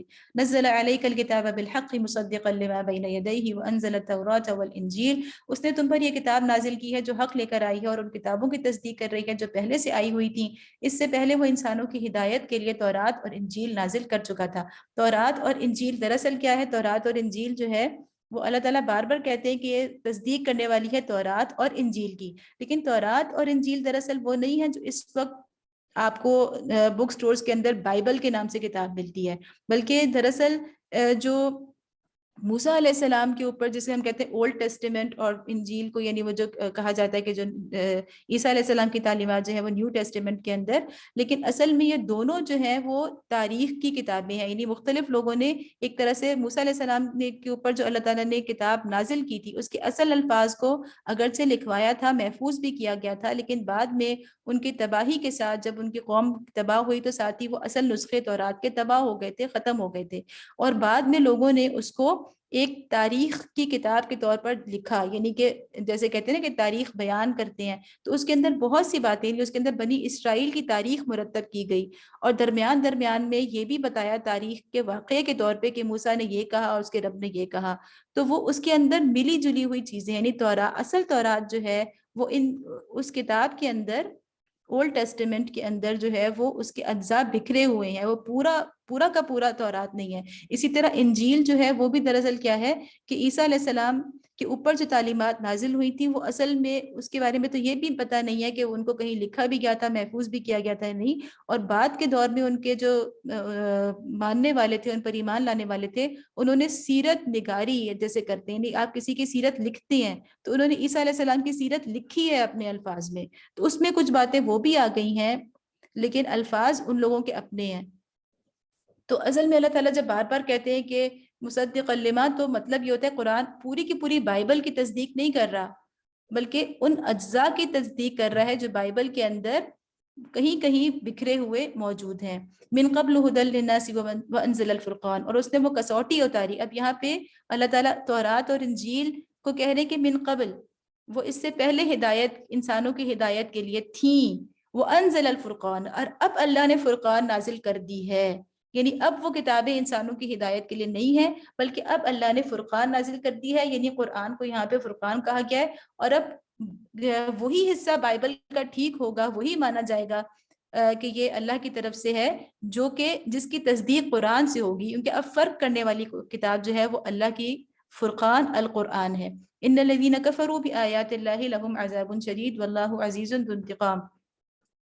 اب جو لوگ اللہ کے فرامین کو قبول کرنے سے انکار کریں ان کو یقیناً سخت سزا ملے گی. اللہ بے پناہ طاقت کا مالک ہے اور برائی کا بدلہ دینے والا ہے. ان اللہ لا يخفى علیہ شیء فی الارض ولا فی السماء، زمین اور آسمان کی کوئی چیز اللہ سے پوشیدہ نہیں. هو الذی یصورکم فی الارحام کیف یشاء لا الہ الا هو العزیز الحکیم. وہی تو ہے جو تمہاری ماؤں کے پیٹ میں تمہاری صورتیں جیسی چاہتا ہے بناتا ہے، اس زبردست حکمت والے کے سوا کوئی اور خدا نہیں ہے. یہاں پہ دیکھیں یخفا یعنی خفیہ اور ارحام دونوں چیزیں چھپی ہوئی ہوتی ہیں. تو اللہ تعالیٰ ایسا علم رکھنے والا ہے اور اس کے ساتھ ساتھ وہ عزیز و حکیم بھی ہے. یعنی ایسا علم جو ہستی رکھتی ہو جس سے کوئی چیز چھپی ہوئی نہ ہو، ارحام تک چھپے ہوئے نہ ہو، اور ارحام کے اندر کیا پیدا ہو رہا ہے وہ بھی اس سے چھپا ہوا نہ ہو، تو وہی دراصل اسی کی کتاب جو ہے برحق ہو سکتی ہے. هو الذی انزل علیک الکتاب منہ آیات محکمات ہن ام الکتاب واخر متشابہات. وہی خدا ہے جس نے یہ کتاب تم پر نازل کی ہے. اس کتاب میں دو طرح کی آیات ہیں، ایک محکمات جو کتاب کی اصل بنیاد ہے، دوسری متشابہات جن لوگوں کے دلوں میں فَأَمَّا الَّذِينَ فِي قُلُوبِهِمْ زَيْغٌ فَيَتَّبِعُونَ مَا تَشَابَهَ مِنْهُ ابْتِغَاءَ الْفِتْنَةِ وَابْتِغَاءَ تَأْوِيلِهِ. جن لوگوں کے دلوں میں ٹیڑھ ہے وہ فتنے کی تلاش میں ہمیشہ متشابہات ہی کے پیچھے پڑے رہتے ہیں اور ان کو معنی پہنانے کی کوشش کیا کرتے ہیں. وَمَا يَعْلَمُ تَأْوِيلَهُ إِلَّا اللَّهُ، حالانکہ ان کا حقیقی مفہوم اللہ کے سوا کوئی نہیں جانتا. والراسخون في العلم يقولون آمنا به كل من عند ربنا وما يذكر إلا أولو الألباب. بخلاف اس کے جو لوگ علم میں پختہ کار ہیں وہ کہتے ہیں کہ ہمارا ان پر ایمان ہے، یہ سب ہمارے رب ہی کی طرف سے ہیں، اور سچ یہ ہے کہ کسی چیز سے صحیح سبق صرف دانش مند لوگ ہی حاصل کرتے ہیں۔ یہاں اللہ تعالیٰ نے بتایا کہ دو طرح کی آیات ہیں، محکمات اور متشابہات۔ تو خصوصاً اس میں یہ ہے کہ محکمات وہ ہیں جن میں کوئی بالکل صاف اور واضح آیات ہوتی ہیں، اور متشابہات وہ آیات ہوتی ہیں جس میں اللہ تعالیٰ ہمیں غیب کی باتیں بتانے کے لیے کچھ الفاظ اس طرح کے استعمال کرتے ہیں جن کی حقیقت کو ہم سمجھنے سے قاصر ہیں، جیسے ید اللہ، اللہ کے ہاتھ۔ اب اللہ کے ہاتھ کا ہم تصور کرنے سے قاصر ہیں، تو ان آیات کو متشابہات کہا جاتا ہے، اور ان کے بارے میں یہی ہے کہ آپ جو ہے وہ ان کی قرید میں نہ پڑھیں، بلکہ جو صرف محکمات کے اوپر آپ عمل کریں۔ لیکن عیسائیت کے تناظر میں اللہ تعالیٰ نے خاص طور پہ یہاں ذکر کیا، کیونکہ عیسائیت کی جتنی بھی تھیولوجی ہے، ان کا جتنا بھی عقیدہ ہے عیسائیوں کا، وہ بالکل ایک متشابہات کے پیچھے پڑنے کی وجہ سے وہ لوگ گمراہی میں پڑے ہیں۔ اس لیے یہاں پہ اللہ تعالیٰ نے متشابہات کا خصوصاً ذکر کیا ہے۔ ربنا لا تزغ قلوبنا بعد اذ هديتنا وهب لنا من لدنك رحمة انك انت الوهاب۔ اور اللہ تعالیٰ فرماتے ہیں کہ دعا کر رہے ہیں، سکھا رہے ہیں ہمیں کہ جو لوگ متشابہات میں پڑیں گے ان کے دلوں میں ٹیڑھ پیدا ہونے کا امکان ہے، تو اس لیے آپ سیدھی اور صاف بات کی پیروی کیا کریں۔ اور یہ دعا اللہ نے سکھائی کہ پروردگار جب تو ہمیں سیدھے راستے پر لگا چکا ہے تو پھر کہیں ہمارے دلوں کو کجی میں مبتلا نہ کر دیجیے، ہمیں اپنے خزانہ فیض سے رحمت عطا کر کہ تو ہی فیاض حقیقی ہے۔ ربنا انک جامع الناس لیوم لا ریب فیہ ان اللہ لا یخلف المیعاد۔ پروردگار تو یقیناً سب لوگوں کو ایک روز جمع کرنے والا ہے جس کے آنے میں کوئی شبہ نہیں، تو ہرگز اپنے وعدے سے ٹلنے والا نہیں ہے۔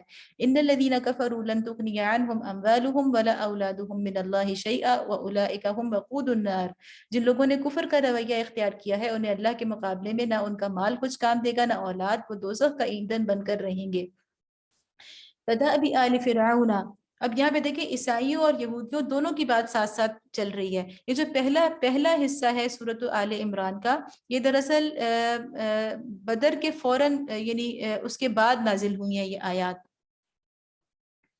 تو یہاں پہ اللہ تعالیٰ نے سمجھے کہ 2 اور 3 ہجری کے آغاز میں یہ آیات نازل ہوئی ہیں، تو اس میں اللہ تعالیٰ وہی والا سلسلہ ایک طرح سے چل رہا ہے کہ مسلمانوں کو بتایا جا رہا ہے کہ کس طرح سے آپ نے اللہ کی راہ میں آپ کے اوپر کیا کیا مشکل مرحلے آنے والے ہیں، اور کس طرح سے آپ کو جد و جہد کو اپنے جاری رکھنا ہے۔ کدأب آل فرعون والذین من قبلہم، ان کا انجام ویسا ہی ہوگا جیسا فرعون کے ساتھیوں اور ان سے پہلے کے نافرمانوں کا ہو چکا ہے۔ کذبوا بآیاتنا فأخذهم اللہ بذنوبہم، کہ انہوں نے آیات الہی کو جھٹلایا، نتیجہ یہ ہوا کہ اللہ نے ان کے گناہوں پر انہیں پکڑ لیا۔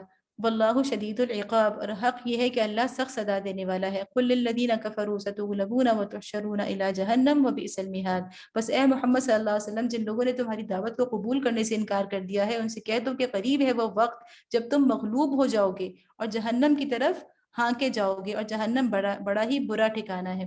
یہاں پر ستغلبون کا لفظ آ گیا کہ غلبے کا دور شروع ہونے والا ہے، یعنی اللہ تعالیٰ نے ابھی سے بشارت دے دی کہ پہلی جنگ مسلمانوں کی ہونے والی ہے، اور اس کے بعد جو ہے مسلمانوں کا غلبے کا وہاں سے دور شروع ہونے والا ہے۔ قد کان لکم آیۃ فی فئتین التقطا، تمہارے لیے ان 2 گروہوں میں ایک نشان عبرت تھا۔ اب یہاں یہ غزوہ بدر کی بات ہو رہی ہے کہ اچھا یہاں جو میں نے آپ سے کہا نا کہ ستغلبون کا اشارہ صرف غزوہ بدر کی طرف ہی نہیں ہے، اس لیے کہ یہ آیات ان کے بارے میں جو روایات ہیں ان میں یہ ہے کہ غزوہ بدر کے فوراً بعد نازل ہوئی ہیں۔ تو بدر کے میدان میں مشرکین مکہ کو تو شکست ہو ہی چکی تھی، لیکن ستغلبون کا مطلب یہ ہے کہ اب اس کے علاوہ جتنے بھی دشمنان اسلام ہیں، چاہے وہ آس پاس کے یہودی قبائل ہوں یا عرب قبائل ہوں، ان سب کے یعنی مغلوب ہونے کا دور شروع ہونے والا ہے، مسلمانوں کے غلبے کا دور شروع ہونے والا ہے۔ اب یہاں پہ اللہ تعالیٰ خاص طور پہ غزوہ بدر کا ذکر فرما رہے ہیں۔ قد کان لکم آیۃ فی فئتین التقطا، تمہارے لیے ان 2 گروہوں میں ایک نشان عبرت ہے جو بدر میں ایک دوسرے سے نبرد آزما ہوئے۔ فئۃ تقاتل فی سبیل اللہ واخری کافرۃ یرونہم مثلیہم رأی العین، ایک گروہ اللہ کی راہ میں لڑ رہا تھا، فی سبیل اللہ لڑ رہا تھا، اور دوسرا گروہ کافر تھا، اور دیکھنے والے بشش میں سر دیکھ رہے تھے کہ کافر گروہ مومن گروہ سے 2 چند ہے، یعنی دگنا ہے۔ واللہ یؤید بنصرہ من یشاء، ان فی ذلک لعبرۃ لأولی الابصار، مگر نتیجے نے ثابت کر دیا کہ اللہ اپنی فتح و نصرت سے جس کو چاہتا ہے مدد دیتا ہے، دیدہ بینا رکھنے والوں کے لیے اس میں بڑا سبق پوشیدہ ہے۔ اب جس آزمائش جو اللہ نے کہا تھا وَلَنَبْلُوَنَّكُمْ بِشَيْءٍ مِّنَ الْخَوْفِ وَالْجُوعِ، سورہ بقرہ کے اندر کہ ہم تمہیں آزمائیں گے، اب وہ عملی جو آزمائشوں کا جو دور تھا وہ شروع ہو چکا۔ اب ایک کے بعد ایک جنگوں کا تسلسل، اور جو ہے وہ اس میں جانوں کا نقصان اور مالوں کا نقصان، اور مستقل جو ہے وہ ایک جد و جہد جانی اور مالی، یہ جو ہے عملی طور پہ وہ برسر زمین یہ حالات جو ہے وہ واقع ہونے شروع ہو گئے تھے۔ تو اللہ تعالیٰ فرما رہے ہیں کہ زُيِّنَ لِلنَّاسِ حُبُّ الشَّهَوَاتِ مِنَ النِّسَاءِ، یعنی جہاد کی بات، اور ساتھ ہی یہ فرمایا کہ لوگوں کے لیے مرغوبات نفس، جو چیزیں انسان کو جہاد سے روکتی ہیں اور اس کو آرام پسند بناتی ہیں، تو اللہ تعالیٰ فرما رہے ہیں کہ ان چیزوں کو اللہ تعالیٰ نے خود لوگوں کے لیے یعنی خوبصورت بنا دیا گیا ہے، اس لیے کہ ان کی آزمائش ہو۔ کن کن چیزوں کو خوبصورت بنا دیا گیا ہے؟ حب الشہوات من النساء والبنین والقناطیر المقنطرۃ من الذهب والفضة والخیل المسومۃ والانعام والحرث ذلك متاع الحیاۃ الدنیا واللہ عنده حسن المآب۔ عورتیں، اولاد، سونے چاندی کے ڈھیر، چیدہ گھوڑے، مویشی اور زرعی زمینیں بڑی خوش آئند بنا دی گئی ہیں، مگر یہ سب دنیا کی چند روزہ زندگی کے سامان ہے، حقیقت میں جو بہتر ٹھکانہ ہے وہ تو اللہ کے پاس ہی ہے۔ اب یہاں پہ ایک اہم بات یہ کہ زُيِّنَ لِلنَّاسِ، اللہ تعالیٰ نے یہ چیزیں خوبصورت بنائی ہیں، اگر یہ خوبصورت نہ ہوتی نا، ہمیں ان چیزوں سے محبت نہ ہوتی، ان میں ہمارے لیے کوئی اٹریکشن نہ ہوتی، تو شاید ہم ان کو اچھے استعمال کے لیے بھی جمع نہ کرتے۔ لیکن جو جہاد ہوتا ہے یا جو بھی اچھا کام، کسی اچھے کاز کے لیے بھی آپ کام کریں، تو آپ کو یہ سب وسائل چاہیے۔ آپ کو گھوڑے، یعنی گھوڑوں کی جگہ آپ سمجھیں آپ کو اچھی گاڑیاں، ٹھیک ہے، آپ کو ایک مین پاور، بنین کا مطلب ہے کہ مین پاور، آپ کو بیٹے، اسی طرح یہ ساری چیزیں، مال و دولت، یہ سب چیزیں جو ہے وہ آپ کو اچھے کاز کے لیے بھی چاہیے، اچھے کام کے لیے بھی چاہیے۔ تو اگر اللہ تعالیٰ ان کو ہمارے لیے محبوب نہ بناتے، اگر کوئی اٹریکشن ہی نہ ہوتی، تو ہم نے ان کو یعنی اچھے کام کے لیے بھی پھر حاصل ہم نہیں کر سکتے تھے۔ تو اللہ تعالیٰ نے ہمیں محبوب بنایا اور پھر یہ سکھایا کہ ان کو حاصل کرو، تمہارے اندر ان کے لیے ایک اٹریکشن ہے، اور پھر اس کے بعد ان کو اللہ کے راستے میں استعمال کرو۔ قُلْ أَنَبِّئُكُمْ بِخَيْرٍ مِّن ذَلِكُمْ، کہو میں تمہیں بتاؤں کہ ان سے زیادہ اچھی چیز کیا ہے؟ للذین اتقوا عند ربهم جنات تجری من تحتها الانہار خالدین فیہا وازواج مطہرۃ ورضوان من اللہ واللہ بصیر بالعباد۔ جو لوگ تقوی کی روش اختیار کریں ان کے لیے ان کے رب کے پاس باغ ہیں جن کے نیچے نہریں بہتی ہوں گی، وہاں انہیں ہمیشگی کی زندگی حاصل ہوگی، پاکیزہ بیویاں ان کی رفیق ہوں گی، اور وہ اللہ کی رضا سے وہ سرفراز ہوں گے۔ اللہ اپنے بندوں کے رویے پر گہری نظر رکھتا ہے۔ اللہ کے پاس دینے کے اس سے بہت اچھے اچھے گھر ہیں جو دنیا میں تم جن کی خواہش کرتے ہو۔ الذین یقولون ربنا اننا آمنا فاغفر لنا ذنوبنا وقنا عذاب النار، یہ وہ لوگ ہیں جو کہتے ہیں کہ مالک ہم ایمان لائے، ہماری خطاؤں سے درگزر فرما اور ہمیں آتش دوزخ سے بچا لے۔ الصابرین والصادقین والقانتین والمنفقین والمستغفرین بالاسحار، یہ دنیا سے کنارہ کش ہونے والے لوگ، یہ جہاد کرنے والے لوگ، یہ کون لوگ ہوتے ہیں؟ یہ لوگ صبر کرنے والے ہیں، راست باز ہیں، فرما بردار اور فیاض ہیں، اور رات کی آخری گھڑیوں میں اللہ سے مغفرت کی دعائیں مانگا کرتے ہیں۔ شہید اللہ انہ لا الہ الا ہوا والملائکۃ واولو العلم قائما بالقسط لا الہ الا هو العزیز الحکیم، اللہ نے خود شہادت دی ہے کہ اس کے سوا کوئی خدا نہیں، اور یہی شہادت فرشتوں اور سب اہل علم نے بھی دی ہے، اور وہ انصاف پر قائم ہے، اس زبردست حکیم کے سوا فی الواقع کوئی خدا نہیں ہے۔ اچھا، یہاں پہ اولو العلم یعنی علم والوں کی فضیلت ہے کہ اللہ تعالیٰ نے کہا کہ اللہ نے گواہی دی، فرشتوں نے گواہی دی، اور اولو العلم نے گواہی دی، کہ اللہ تعالیٰ نے اپنے ساتھ فرشتوں کے ساتھ اہل علم کو شامل کیا ہے، یہ ان کی فضیلت ہے۔ ان الدین عند اللہ الاسلام، اللہ کے نزدیک دین صرف اسلام ہے۔ اب وہی تکرار دیکھیں آپ، ہم پیچھے پڑھ کے آئے ادخلوا فی السلم کافہ، آل عمران میں وہی باتیں ہو رہی ہیں، اسلام کا کانسیپٹ آ رہا ہے، اہل کتاب سے خطاب ہو رہا ہے، جہاد کی بات ہو رہی ہے۔ ان الدین عند اللہ الاسلام، اللہ کے نزدیک دین صرف اسلام ہے۔ یعنی کیا مطلب ہے اس کا؟ کہ اللہ کے نزدیک ایک تو یہ کہ وہ دین ہے، وہ دین کیا ہوتا ہے؟ سسٹم آف لائف ہوتا ہے، پوری زندگی کا نظام ہوتا ہے۔ ایک تو یہ کہ اللہ نے جو چیز دی ہے وہ چند عبادات نہیں ہے، وہ چند رسوم و رواج نہیں ہے، وہ پورا ایک سسٹم آف لائف ہے۔ اور دوسری بات یہ کہ وہ سسٹم آف لائف کیا ہے؟ وہ صرف اسلام ہے۔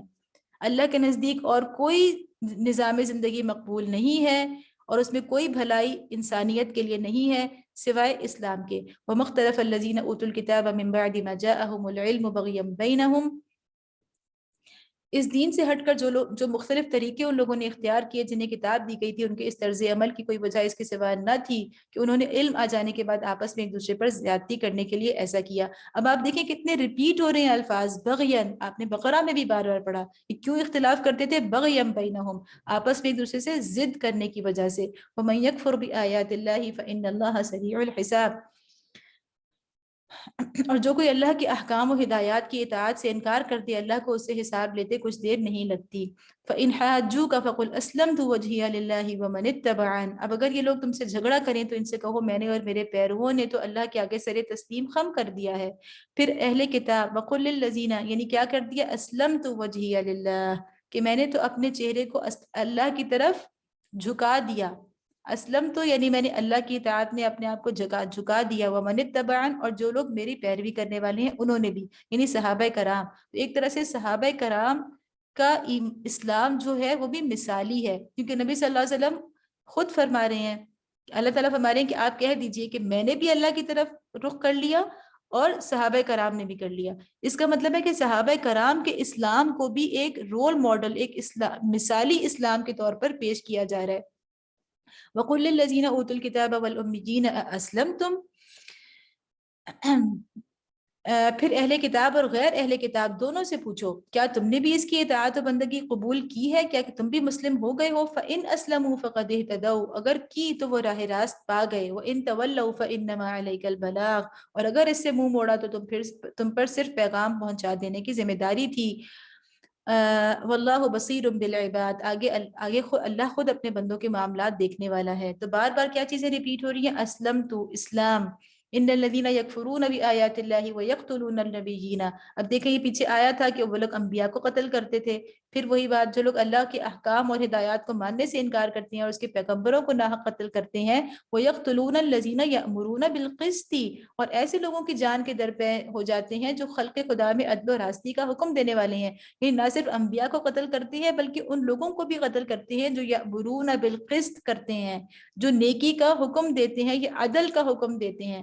تو اس میں ایک طرح سے انبیاء کے ساتھ ان لوگوں کو شامل کر کے ان لوگوں کی فضیلت کا بیان ہے کہ ان لوگوں کی اتنی فضیلت ہے کہ وہ وہی کام کر رہے ہیں جو انبیاء کر رہے ہیں، اور جس طرح انبیاء سے دشمنی کرتے ہیں تو ان لوگوں سے بھی دشمنی کرتے ہیں جو انبیاء کے بعد یا انبیاء کے زمانے میں یا ان کے زمانے کے بعد دنیا کے اندر عدل کا نظام قائم کرنے، یہ عدل کا حکم کرتے ہیں۔ من الناس فبشرہم بعذاب علیم، ان کو دردناک سزا کی خوشخبری سنا دو۔ اولئک الذین حبطت اعمالهم فی الدنیا والآخرہ وما لهم من ناصرین، یہ وہ لوگ ہیں جن کے اعمال دنیا اور آخرت دونوں میں ضائع ہو گئے اور ان کا مددگار کوئی نہیں ہے۔ الم تر الی الذین اوتوا نصیبا من الکتاب یدعون الی کتاب اللہ لیحکم بینہم ثم یتولی فریق منہم وهم معرضون، تم نے دیکھا نہیں جن لوگوں کو کتاب کے علم میں سے کچھ حصہ ملا ہے ان کا حال کیا ہے؟ انہیں جب کتاب الہی کی طرف بلایا جاتا ہے تاکہ وہ ان کے درمیان فیصلہ کرے تو ان میں سے ایک فریق اس سے پہلو تہی کرتا ہے، یعنی خود ان کو جو کتاب دی گئی ہے ان کو اپنی ہی کتاب کی طرف بلایا جاتا ہے۔ تو وہ یہودیوں کا یہ حال تھا کہ اگر تورات کے مطابق فیصلہ ان کے حق میں ہوتا تھا، ان کے فائدے میں ہوتا تھا تو اس کو مان لیتے تھے، ورنہ اس کو تبدیل کر دیتے تھے۔ تو اللہ تعالیٰ فرما رہے ہیں کہ اگر فیصلے کے بلائے جاتا ہے تو یہ خود پہلو تہی کرتے ہیں اور اس فیصلے کی طرف آنے سے منہ پھیر جاتا ہے۔ ذالک بانہم قالوا لن تمسنا النار، یہ وہی والے الفاظ یہود کے جو پہلے بھی سورہ بقرہ میں ہم نے پڑھے۔ یہ اس لیے ہے کہ ان کے دلوں سے آخرت کا خوف نکل گیا ہے، یہ اس لیے ہے کہ یہ آخرت کو ماننے کے باوجود انہوں نے چور دروازے نکالے ہیں کہ آخرت آئے گی، جہنم ہوگی، لیکن ہمیں کچھ نہیں ہوگا، سوا اگر ہوا بھی تو کچھ چند دنوں کا عذاب ہوگا۔ ان کا یہ طرز عمل اس وجہ سے ہے کہ وہ کہتے ہیں آتش دوزخ تو ہمیں مس تک نہ کرے گی، اور اگر دوزخ کی سزا ہم کو ملے گی بھی تو بس چند روز۔ وغرہم فی دینہم ما کانوا یفترون، ان کے خود ساختہ عقیدوں نے ان کو اپنے دین کے معاملے میں بڑی غلط فہمیوں میں ڈال رکھا ہے۔ بقرہ کو سمجھنے کے بعد آل عمران کو سمجھنا بہت آسان ہو جاتا ہے۔ فَكَيْفَ إِذَا جَمَعْنَاهُمْ لِيَوْمٍ لَا رَيْبَ فِيهِ، مگر کیا بنے گی ان پر جب ہم انہیں اس روز جمع کریں گے جس کا آنا یقینی ہے۔ وَوُفِّيَتْ كُلُّ نَفْسٍ مَا كَسَبَتْ وَهُمْ لَا يُظْلَمُونَ، اس روز ہر شخص کو اس کی کمائی کا بدلہ پورا دے دیا جائے گا اور کسی پر ظلم نہ ہوگا۔ قُلِ اللَّهُمَّ مَالِكَ الْمُلْكِ تُؤْتِي الْمُلْكَ مَنْ تَشَاءُ وَتَنْزِعُ الْمُلْكَ مِمَّنْ تَشَاءُ وَتُعِزُّ مَنْ تَشَاءُ وَتُذِلُّ مَنْ تَشَاءُ بِيَدِكَ الْخَيْرُ إِنَّكَ عَلَى كُلِّ شَيْءٍ قَدِيرٌ، کہو خدایا مالک ملک کے مالک، تو جسے چاہے حکومت دے اور جسے چاہے چھین لے، جسے چاہے عزت بخشے، جس کو چاہے ذلیل کر دے، بھلائی تیرے اختیار میں ہے، بے شک تو ہر چیز پر قادر ہے۔ لیکن دو چیزوں کا ذکر ہوا، الملک اور عزہ، یعنی ایک حکومت اور ایک عزت۔ انسان دراصل یہی دو چیزیں مانگتا ہے اللہ سے، انہی دو چیزوں کے پیچھے جاتا ہے۔ تو اللہ تعالیٰ کہہ رہے ہیں دو چیزیں کلی طور پہ اللہ کے ہاتھ میں ہیں، وہ جس کو چاہے عطا کر دے۔ تولج اللیل فی النہار وتولج النہار فی اللیل، مطلب یہ ہے کہ یہ اس زمانے میں، یعنی بدر کے فوراً بعد یہ آیات نازل ہوئی ہیں، تو ساری کشمکش کس چیز کی ہو رہی تھی؟ ملک کی اور عزت کی، کہ کون بڑا ہوگا، کس کو عزت ملے گی، کون اس دنیا میں عزت کے ساتھ جیے گا، کون بالا تر ہو کر جیے گا، اور کون دوسروں کو اپنے زیر نگیں کر کے جیے گا۔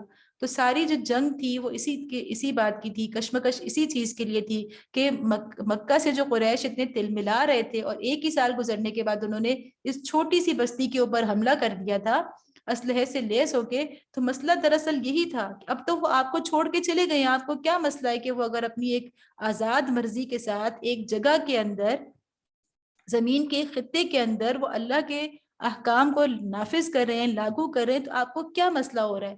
لیکن مسئلہ دراصل یہ ہو رہا تھا کہ جب بھی کوئی ایک ایسا نظام زمین کے کسی ایک خطے پر بھی قائم ہو جاتا ہے جو کہ اللہ کی تعلیمات کے مطابق قائم ہو جائے، تو اس کی جو برکتیں ہوتی ہیں، وہ معاشرہ جتنا پرسکون ہوتا ہے، جتنا پرامن ہوتا ہے، وہاں معیشت جتنی ترقی کرتی ہے، وہاں جتنا عدل و انصاف ہوتا ہے، وہاں انسانوں کے اندر ذہنی اور اخلاقی اور میں کہنا چاہیے کہ جو پاکیزگی ہوتی ہے، وہ جس طرح سے ہوتی ہے تو وہ دیکھنے والوں کو اپنی طرف اٹریکٹ کر کے رہتی ہے۔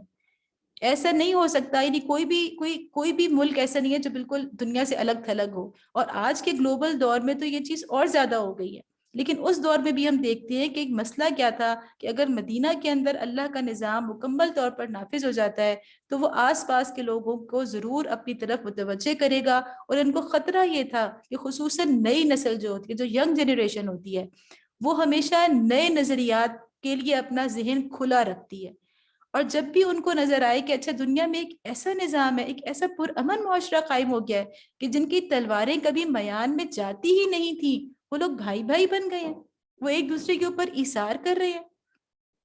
جو لوگ صرف اپنے ذاتی مفاد کے لیے جنگیں لڑتے تھے، آج وہ وہی قوم ہے، وہی عرب ہیں، وہی قبائل ہیں جو اللہ کے لیے جنگ لڑ رہے ہیں، اور جنگ میں ملنے والا جو مال ہے اس میں سے ایک سوئی بھی اپنے لیے نہیں رکھ رہے ہیں، اور سب اللہ کا امانت سمجھ کے جو ہے وہ اس کو انفال سمجھ کے حوالے کر رہے ہیں۔ تو یہ ایک ایسی ذہنی تبدیلی، ایک ایسی اخلاقی تبدیلی، ایک ایسے معاشرے کا قیام، یہ کوئی چھوٹی بات نہیں تھی۔ تو اصل میں خوف اس بات کا ہوتا ہے کہ لوگوں کو یہ ڈر ہوتا ہے کہ ہماری جو نئی نسل ہے، جس نے اپنے ذہن کو ہمیشہ کھلا رکھا ہے اچھی اور نئی چیز کو قبول کرنے کے لیے، تو وہ ضرور ان سے متاثر ہو جائے گی اور ہماری باغی ہو جائے گی، ہمیں چھوڑ کے ان کے راستے پہ چل پڑے گی۔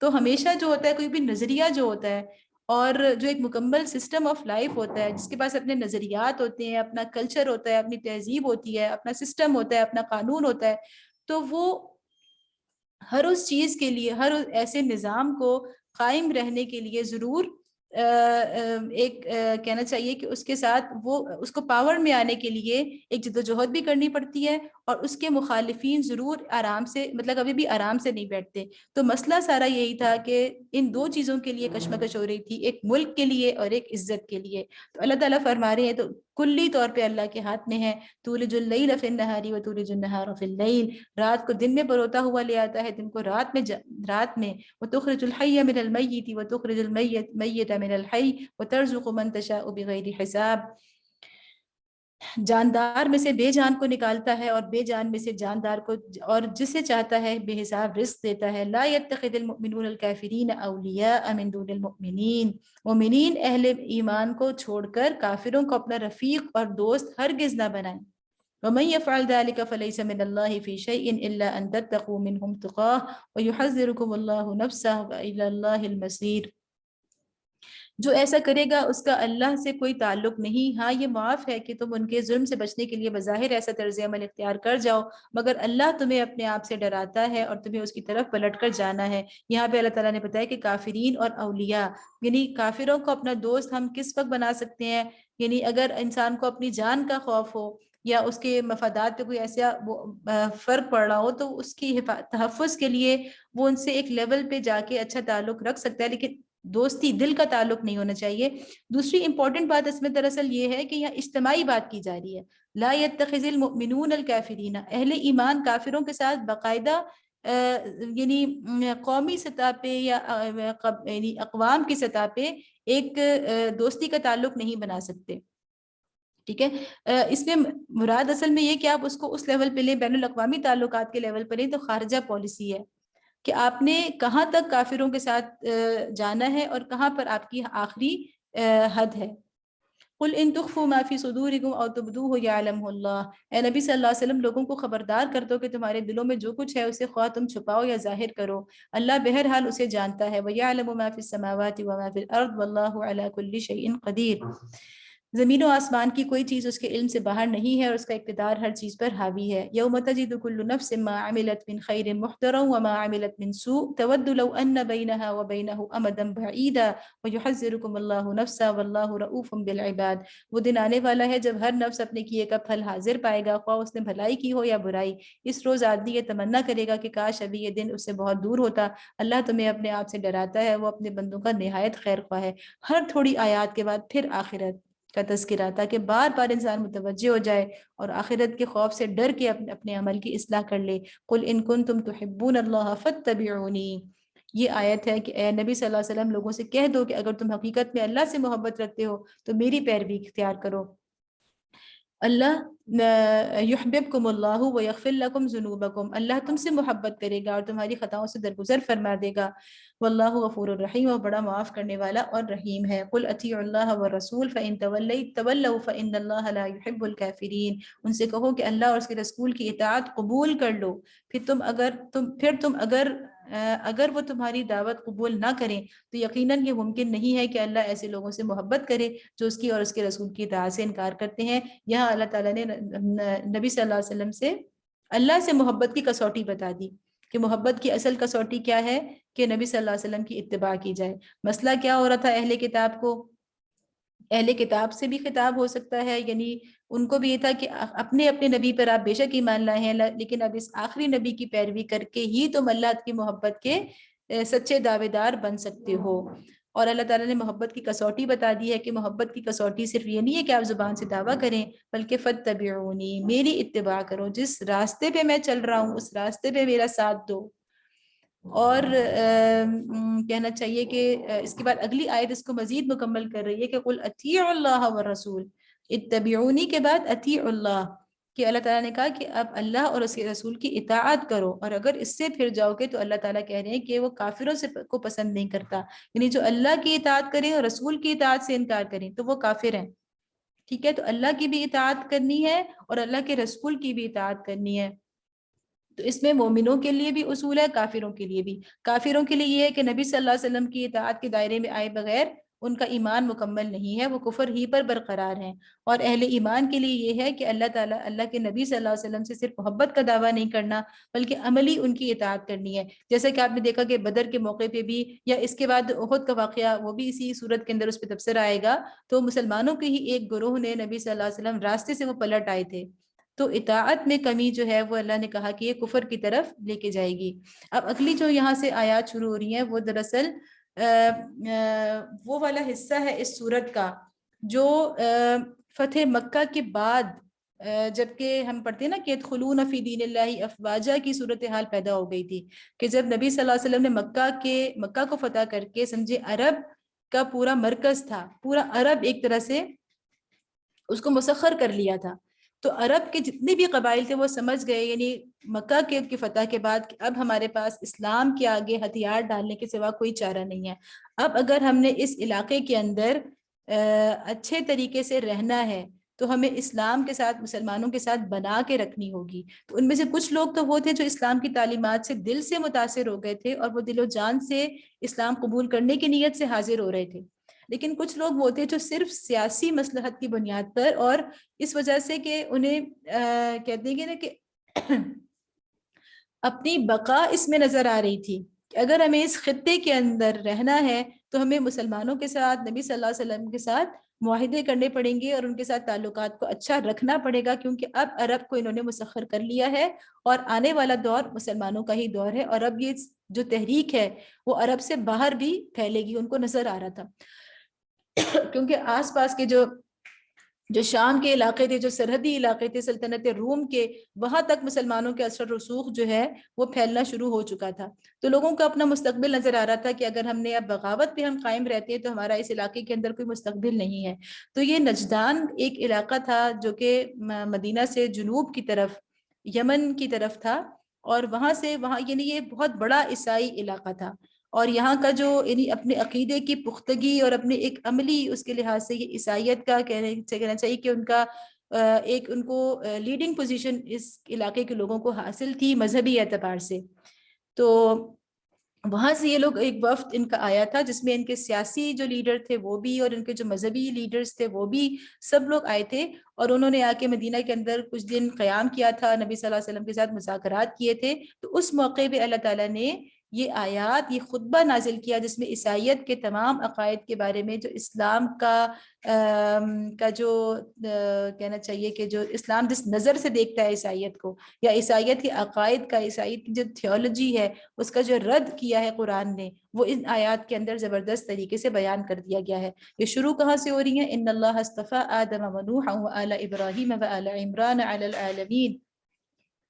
اللہ نے آدم علیہ السلام اور نوح علیہ السلام اور آل ابراہیم اور آل عمران کو تمام دنیا والوں پر ترجیح دی ہے، ترجیح دے کر اپنی رسالت کے لیے منتخب کیا ہے۔ یہاں پہ اللہ تعالیٰ نے خاص طور پہ آل ابراہیم کے بعد آل عمران کا ذکر اس لیے کیا کہ آل عمران ایک تو وہ بھی تھے کہ موسیٰ اور ہارون علیہ السلام کے والد بھی آل عمران تھے، لیکن حضرت مریم کے والد کا نام بھی جو تاریخ کی کتابوں میں آتا ہے کہ عمران تھا۔ تو اس طرح سے اشارہ عیسائیت کی طرف شروع میں ہی ہو گیا اعلی عمران کہہ کے، ذریۃ بعضها من بعد واللہ سمیع علیم۔ یہ ایک سلسلے کے لوگ تھے جو ایک دوسرے کی نسل سے پیدا ہوئے تھے، اللہ سب کچھ سنتا اور جانتا ہے۔ اذ قالت امرأة عمران رب انی نذرت لك ما في بطنی محررا فتقبل منی انك انت السمیع العلیم۔ وہ اس وقت سن رہا تھا جب عمران کی عورت کہہ رہی تھی، یعنی حضرت مریم کی والدہ جب کہہ رہی تھی، میرے پروردگار میں اس بچے کو جو میرے پیٹ میں ہے تیری نظر کرتی ہوں، وہ تیرے ہی کام کے لیے وقف ہوگا، میری اس پیشکش کو قبول فرما، تو سننے اور جاننے والا ہے۔ یعنی حضرت مریم کی والدہ نے پہلے سے ہی اپنی اولاد کو اللہ کے لیے وقف کرنے کی نیت کر لی تھی۔ فلما وضعتها، پھر جب وہ بچی اس کے ہاں پیدا ہوئی، قالت ربی انی وضعتها انثى، تو اس نے کہا مالک میرے ہاں تو لڑکی پیدا ہو گئی ہے، واللہ اعلم بما وضعت۔ یہ کتنا خوبصورت انداز ہے کہ اللہ نے کہا کہ اللہ کو پتہ ہے، اللہ جانتا ہے کہ کیا پیدا ہوا ہے، یعنی اللہ نے دراصل جو آگے کام لینا تھا وہ لڑکے سے نہیں بلکہ وہ کام لڑکی کے ہی کرنے کا تھا۔ تو اللہ تعالیٰ نے فرمایا کہ اس کو تو پتہ ہے کہ کیا پیدا ہوا ہے، ولیس الذکر کالانثی۔ تو ان کی والدہ نے کہا کہ اللہ کو اس کی لڑکا لڑکی کی طرح نہیں ہوتا۔ وَإِنِّي سَمَّيْتُهَا مَرْيَمَ وَإِنِّي أُعِيذُهَا بِكَ وَذُرِّيَّتَهَا مِنَ الشَّيْطَانِ الرَّجِيمِ۔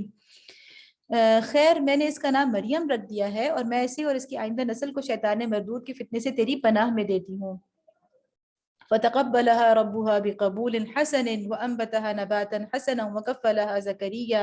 آخرکار اس کے رب نے اس لڑکی کو بخوشی قبول فرما لیا، اسے بڑی اچھی لڑکی بنا کر اٹھایا۔ بڑے خوبصورت الفاظ ہیں، نباتا حسنا، یعنی جیسے ایک پودا جو ہے اس کی نشو نما ہوتی ہے، اس طرح اللہ تعالیٰ فرما رہے ہیں کہ اس کی بڑی اچھی نشو نما ہوئی، اور اس کا مطلب یہ قبول حسن کی نشانی تھی۔ اللہ تعالیٰ نے فرمایا کہ اللہ نے اسے بہت خوشی سے قبول کر لیا اس بچی کو، اور اس اللہ کی قبولیت کی علامت کیا تھی کہ اس کی اچھی تربیت کا انتظام کر دیا۔ تو دراصل یہ اللہ جسے قبول کر لیتا ہے تو اللہ کی قبولیت یہ ہے کہ وہ اس کے لیے اچھی اٹھان، اچھی تربیت کا انتظام کرتے ہیں۔ وَكَفَّلَهَا زَكَرِيَّا، اور زکریا کو اس کا سرپرست بنا دیا۔ كُلَّمَا دَخَلَ عَلَيْهَا زَكَرِيَّا الْمِحْرَابَ وَجَدَ عِندَهَا رِزْقًا، جب کبھی اس کے پاس زکریا جب کبھی اس کے پاس محراب میں جاتا تو اس کے پاس کچھ نہ کچھ کھانے پینے کا سامان پاتا۔ قال یا مریم انا لکی ھذا، پوچھتا مریم یہ تیرے پاس کہاں سے آیا؟ قالت ہوا من عند اللہ، وہ جواب دیتی اللہ کے پاس سے آیا ہے۔ ان اللہ یرزق من یشاء بغیر حساب، اللہ جسے چاہتا ہے بے حساب دیتا ہے۔ تو یعنی اس کا مطلب ہے کہ انبیاء کے علاوہ یعنی حضرت اللہ تعالیٰ نے باقاعدہ ایک معجزاتی طور پر حضرت مریم کو ایسا قبول فرمایا تھا کہ ان کی ایک کرامت کے طور پر اللہ تعالیٰ ان کے پاس رزق بھیجا کرتے تھے. ہنالک دعا، کتنا بڑا مرتبہ ہے حضرت مریم کا. ہنالک دعا زکریا ربہ قال رب هب لي من لدنك ذریة طیبہ انک سمیع الدعاء. یہ حال دیکھ کر زکریا نے اپنے رب کو پکارا، پروردگار اپنی قدرت سے مجھے نیک اولاد عطا کر، تو ہی دعا سننے والا ہے. تو اس کا مطلب یہ ہے کہ انہوں نے اس بچی کی نیکی دیکھ کر ان کا اتنا رشک آیا کہ اے اللہ میری بھی ایسی نیک اولاد ہو جائے، اور یہ صاحب اولاد نہیں تھے. اچھا یہاں ہمارے لیے ایک چیز ہے نا کہ ہم دوسروں کے بچوں سے بعض دفعہ متاثر ہوتے ہیں، تو ہم بچوں کی کن چیزوں سے متاثر ہوتے ہیں کہ کسی کا بچہ کسی کے بچے نے بہت زیادہ اچھے مارکس لیے ہیں، بہت زیادہ اچھے گریڈز لے لیے ہیں، یا کسی کا بچہ جو ہے ٹاپرز میں ہے، کسی کا بچہ جو ہے کسی باہر کی بہت بڑی یونیورسٹی میں پڑھ رہا ہے. ہم کن چیزوں سے، ٹھیک ہے یہ چیزیں بھی اپنی جگہ اہم ہیں، میں ان کی اہمیت کی قطعاً نفی نہیں کر رہی، لیکن اصل چیز جو ہے وہ یہ چیزیں اس وقت تک اچھی ہیں جب تک کہ وہ دین کے ساتھ ہوں. ٹھیک ہے، تو اصل چیز جس سے زکریا جو ہے متاثر ہوئے تھے اور رشک کیا تھا وہ کیا تھا؟ اس بچی کی نیکی تھی. فنادته الملائکۃ وهو قائم یصلی فی المحراب ان اللہ یبشرک بیحییٰ مصدقا بکلمۃ من اللہ وسیدا وحسورا ونبیا من الصالحین. جواب میں فرشتوں نے آواز دی جبکہ وہ محراب میں کھڑا نماز پڑھ رہا تھا، اے اللہ تجھے یحییٰ کی خوشخبری دیتا ہے، وہ اللہ کی طرف سے ایک فرمان کی تصدیق کرنے والا بن کر آئے گا، اس میں سرداری و بزرگی کی شان ہوگی، کمال درجے کا ضابط ہوگا، یعنی بہت سیلف کنٹرول ہوگا ان کے اندر. یہ کس کی بات ہو رہی ہے؟ یحییٰ کی، جو زکریا کو جن کو خوشخبری دی گئی تھی کہ بڑھاپے میں ان کے ہاں ایک اولاد ہوگی، نبوت سے سرفراز ہوگا اور صالحین میں شمار کیا جائے گا. قال رب انا يكون لي غلام وقد بلغني الكبر وامرأتي عاقر قال كذلك الله يفعل ما يشاء. زکریا نے کہا پروردگار بھلا میرے ہاں لڑکا کہاں سے ہوگا، میں تو بوڑھا ہو چکا ہوں، میری بیوی بانجھ ہے. جواب ملا ایسا ہی ہوگا، اللہ جو چاہتا ہے کرتا ہے. یہاں پتہ چلا کہ اللہ تعالیٰ نے یحییٰ علیہ السلام کے لیے بھی کلمہ کا لفظ استعمال کیا، اور اسی لفظ کی وجہ سے بعض دین عیسائیوں نے کیا، چونکہ حضرت عیسیٰ کے لیے بھی اللہ نے کہا کلمۃ من اللہ، تو انہوں نے کہا کہ کلمہ کا مطلب ہے کہ وہ یعنی ان کو اللہ کا بیٹا بنا دیا یا خود نعوذ باللہ خدا بنا دیا. تو یہ لفظ تو اللہ تعالیٰ نے یحییٰ کے لیے بھی استعمال کیا، تو اگر یحییٰ جو ہیں ان کے لیے کلمہ کا لفظ انہیں خدا نہیں بنا سکتا تو عیسیٰ کے لیے یہ لفظ انہیں خدا کیوں بنا سکتا ہے؟ قال رب اجعل لي آیہ قال آیتک الا تکلم الناس ثلاثة ایام الا رمزا واذکر ربک کثیرا وسبح بالعشی والابکار. عرض کیا مالک پھر کوئی نشانی میرے لیے مقرر فرما دے. کہا نشانی یہ ہے کہ تم 3 دن تک لوگوں سے اشارے کے سوا کوئی بات چیت نہ کرو گے یا نہ کر سکو گے، اس دوران میں اپنے رب کو بہت یاد کرنا اور صبح و شام اس کی تسبیح کرتے رہنا. یہ بھی ایک معجزاتی طور پر ان کی پیدائش تھی، یعنی بڑھاپے میں. وَإِذْ قَالَتِ الْمَلَائِكَةُ يَا مَرْيَمُ إِنَّ اللَّهَ اصْطَفَاكِ وَطَهَّرَكِ وَاصْطَفَاكِ عَلَى نِسَاءِ الْعَالَمِينَ. اچھا ہمارا ٹائم تو پورا ہو گیا، تو ہم یہیں پر اس کو چھوڑ دیں یا یہ تقریر جو ہے اس کو کمپلیٹ کر لیں. یہ ایک رکوع غالباً اس میں اور ہے.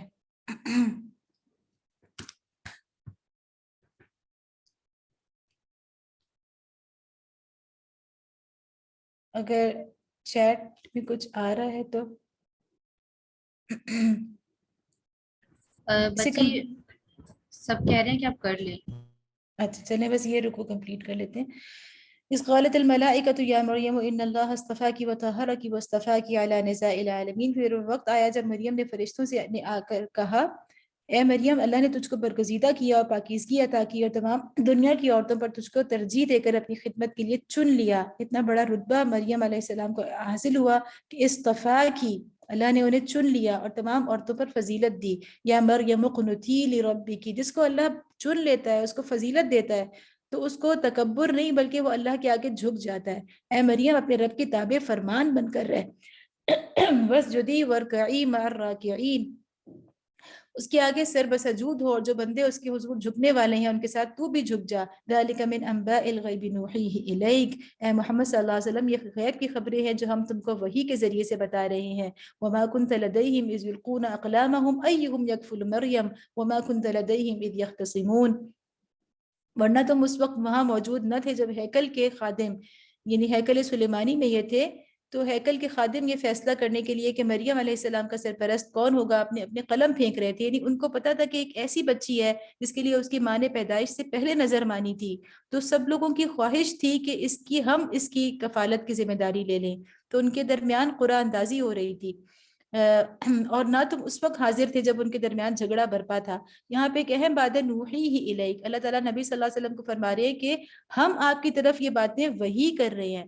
تو اس میں پتہ چلتا ہے کہ رسول اللہ صلی اللہ علیہ وسلم عالم الغیب نہیں ہیں، جیسا کہ بعض لوگ ہمارے ہاں اب ایسے ہیں جو کہ نبی صلی اللہ علیہ وسلم کی محبت کا دعویٰ کر کے اور اس میں اتنا غلو کرتے ہیں، اتنا اس کو بڑھا چڑھا دیتے ہیں کہ ان کے ساتھ اللہ کی صفات کو وابستہ کرتے ہیں. نبی صلی اللہ علیہ وسلم کو حاضر و ناظر جانتے ہیں نعوذ باللہ، یا ان کو عالم الغیب جانتے ہیں نعوذ باللہ. تو اللہ تعالیٰ فرما رہے ہیں کہ ہم آپ کو بتا رہے ہیں، اگر نبی صلی اللہ علیہ وسلم عالم الغیب ہوتے تو اللہ کو ان کے اوپر ان باتوں کی، ان گزرے ہوئے واقعات کی وحی کرنے کی ضرورت نہیں تھی. اس قالت الملائکۃ یا مریم ان اللہ یبشرک بکلمۃ منہ اسمہ المسیح عیسی ابن مریم وجیہا فی الدنیا والآخرۃ ومن المقربین. اس کو ہم پورا پڑھ لیں گے، پھر میں آپ کو اس کی ترتیب بتاؤں گی.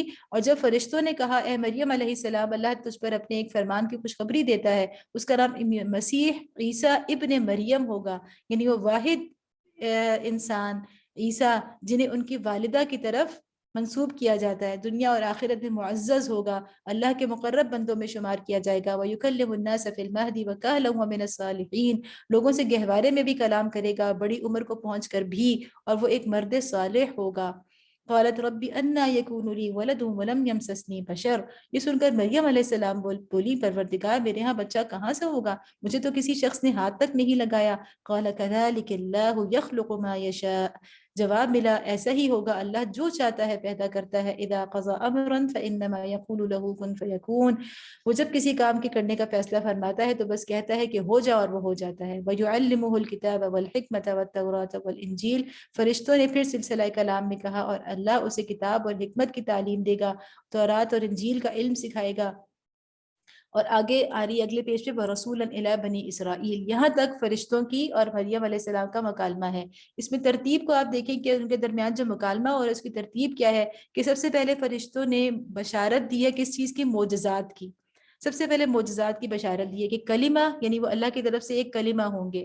پھر دوسری یہ بشارت دی ہے کہ المہدی و کہلا، کہ وہ ماں کی گود میں بھی بولیں گے اور بڑی عمر کو پہنچ کر بھی بولیں گے. یہاں بڑی عمر کو پہنچ کے بولنے میں کچھ مفسرین کا خیال ہے کہ جب عیسیٰ علیہ السلام دوبارہ دنیا میں تشریف لائیں گے، یہ اس کی طرف اشارہ ہے. وَمِنَ الصَّالِحِينَ، اچھا دوسری فرشتوں نے بشارت دی ہے ان کے اوصاف کی، ایک معجزات کی بشارت دی ہے، ایک ان کے اوصاف کی بشارت دی ہے. اور وہ دو چیزیں کہ وجیہن، ایک تو یہ کہ بڑے معزز انسان ہوں گے، اور دوسرا یہ کہ من الصالحین، وہ نیکوکاروں میں سے ہوں گے. پھر اس کے بعد مریم علیہ السلام جو ہے ان کی حیرت کا اظہار ہے. ظاہر ہے ان کی کیا سچویشن ہوگی، ہم کچھ نہ کچھ اس کو محسوس کر سکتے ہیں. اور پھر اس کے بعد فرشتوں نے دوبارہ کیا کیا، بشارت دی ہے اس کے بعد رسالت کی. ٹھیک ہے، اور رسالت کی بشارت کیسے دی ہے کہ وَيُعَلِّمُهُ الْكِتَابَ وَالْحِكْمَةَ وَالتَّوْرَاةَ وَالْإِنْجِيلَ وَرَسُولًا إِلَى بَنِي إِسْرَائِيلَ. اس کے بعد ابھی عیسیٰ علیہ السلام کی اپنی بات آ گئی، انی قد جئتکم بآیة من ربکم انی اخلق لکم من الطین کہیئة الطیر فانفخ فیہ فیکون طیرا بإذن اللہ وأبرئ الأكمه والأبرص وأحيي الموتى بإذن الله وأنبئكم بما تأكلون وما تدخرون في بيوتكم إن في ذلك لآية لكم إن كنتم مؤمنين. اچھا، اب جب وہ بحیثیت رسول بنی اسرائیل کے پاس آیا، اب عیسیٰ علیہ السلام جب رسول بن گئے تو انہوں نے کیا کہا، میں تیرے رب کی طرف سے تمہارے پاس نشانی لے کر آیا ہوں، میں تمہارے سامنے مٹی سے پرندے کی صورت میں ایک مجسمہ بناتا ہوں اور اس میں پھونک مارتا ہوں، وہ اللہ کے حکم سے پرندہ بن جاتا ہے. میں اللہ کے حکم سے مادرزاد اندھے اور کوڑی کو اچھا کرتا ہوں، مردے کو زندہ کرتا ہوں. میں تمہیں بتاتا ہوں کہ تم کیا کھاتے ہو اور کیا اپنے گھروں میں ذخیرہ کر کے رکھتے ہو، اس میں تمہارے لیے کافی نشانی ہے اگر تم ایمان لانے والے ہو. بار بار کہہ رہے ہیں کہ اللہ کے اذن سے ہوتا ہے، میری کوئی طاقت نہیں ہے، باذن اللہ یہ سب کچھ ہوتا ہے. ومصدقا لما بین یدی من التوراۃ ولاحل لکم بعض الذی حرم علیکم وجئتکم بآیۃ من ربکم فاتقوا اللہ واطیعون. اور میں اس تعلیم و ہدایت کی تصدیق کرنے والا بن کر آیا ہوں جو تورات میں سے اس وقت میرے زمانے میں موجود ہے، اور اس لیے آیا ہوں کہ تمہارے لیے بعض ان چیزوں کو حلال کر دوں جو تم پر حرام کر دی گئی ہیں. دیکھو میں تمہارے رب کی طرف سے تمہارے پاس نشانی لے کر آیا ہوں، لہٰذا اللہ سے ڈرو اور میری اطاعت کرو. وہ مصدقا، اچھا اب اس میں اہم چیز کیا ہے، ان اللہ ربی و ربکم فاعبدوہ ھذا صراط مستقیم. اس کے بعد وہ کہتے ہیں کہ اللہ میرا بھی رب ہے اور تمہارا بھی، لہٰذا تم اسی کی بندگی اختیار کرو، یہی سیدھا راستہ ہے. اب یہ عیسیٰ علیہ السلام کا جو تقریر ہے، ان کا جو خطاب ہے، یعنی اللہ کے الفاظ میں تو اس میں کیا ہے، اس کی ترتیب کیا ہے؟ سب سے پہلے وہ اظہار معجزات کر، جیسے فرشتوں نے بھی سب سے پہلے معجزات کی خبر دی تھی، تو عیسیٰ علیہ السلام بھی سب سے پہلے اپنے معجزات کا اظہار کرتے ہیں۔ اس کے بعد فرشتوں نے ان کی رسالت کی بشارت دی تھی، تو عیسیٰ علیہ السلام بھی اپنی رسالت کا اعلان فرماتے ہیں۔ اور وہ کس طرح سے اعلان فرماتے ہیں کہ وہ مصدقاً، دو چیزیں اہم ہے رسالت میں، ایک تو یہ کہ وہ پہلے آئی ہوئی چیز کی تصدیق کرتی ہے۔ نبی کی پہچان کیا ہے کہ وہ وہی چیز، وہ کوئی نئی چیز نہیں لائے گا، اس لیے کہ ان الدین عند اللہ الاسلام، اللہ کے نزدیک سچائی شروع سے ایک تھی۔ ہر نبی کی سچائی اور اس کے سچا نبی ہونے کی دلیل کیا ہے کہ اس کی لائی ہوئی باتیں جو ہیں، تعلیمات جو ہیں، جو عقائد وہ پیش کر رہا ہے، وہ گزشتہ پیغمبر کی لائی ہوئی تعلیمات سے مختلف نہ ہوں، ٹھیک ہے، بلکہ اس کی تصدیق کرنے والی ہوں۔ دوسری چیز جو رسالت کے اندر ہوتی ہے، رسالت کے فرائض کہہ لیں کہ، یا رسالت کے جو اختیارات ہوتے ہیں، اللہ تعالیٰ نے نبیوں کو جو اختیارات دیے ہیں، ان میں ایک اہم چیز ہے وَلِأُحِلَّ لَكُمْ، کہ یہ کوئی اور نہیں کر سکتا، یہ صرف نبی کرتا ہے، کہ حرام چیزوں کو تم پر حلال کر دو، جن چیزوں کو تمہیں حرام و حلال حرام و حلال کے قاعدے میں بتا سکتا ہوں۔ تو یہ دو چیزیں ہوتی ہیں جو انبیاء کی ہی کے منصب اور انہی کا اختیار ہوتا ہے، ایک وہی تصدیق کر سکتے ہیں، اور دوسرا وہی حرام و حلال کے قاعدے بتا سکتے ہیں۔ اس کے بعد عیسیٰ علیہ السلام اب کیا کر رہے ہیں؟ دو چیزوں کے بعد، اپنی رسالت کا اعلان کرنے کے بعد اب وہ دعوت دے رہے ہیں، اور ان کی دعوت کیا ہے؟ فَاتَّقُوا اللَّهَ وَأَطِيعُونِ إِنَّ اللَّهَ رَبِّي وَرَبُّكُمْ فَاعْبُدُوهُ هَذَا صِرَاطٌ مُسْتَقِيمٌ۔ ہم قرآن جب پڑھیں گے آگے تو آپ کو پتہ چلے گا کہ بالکل انہی الفاظ میں ہر نبی نے اپنی اپنی قوم کو دعوت دی ہے۔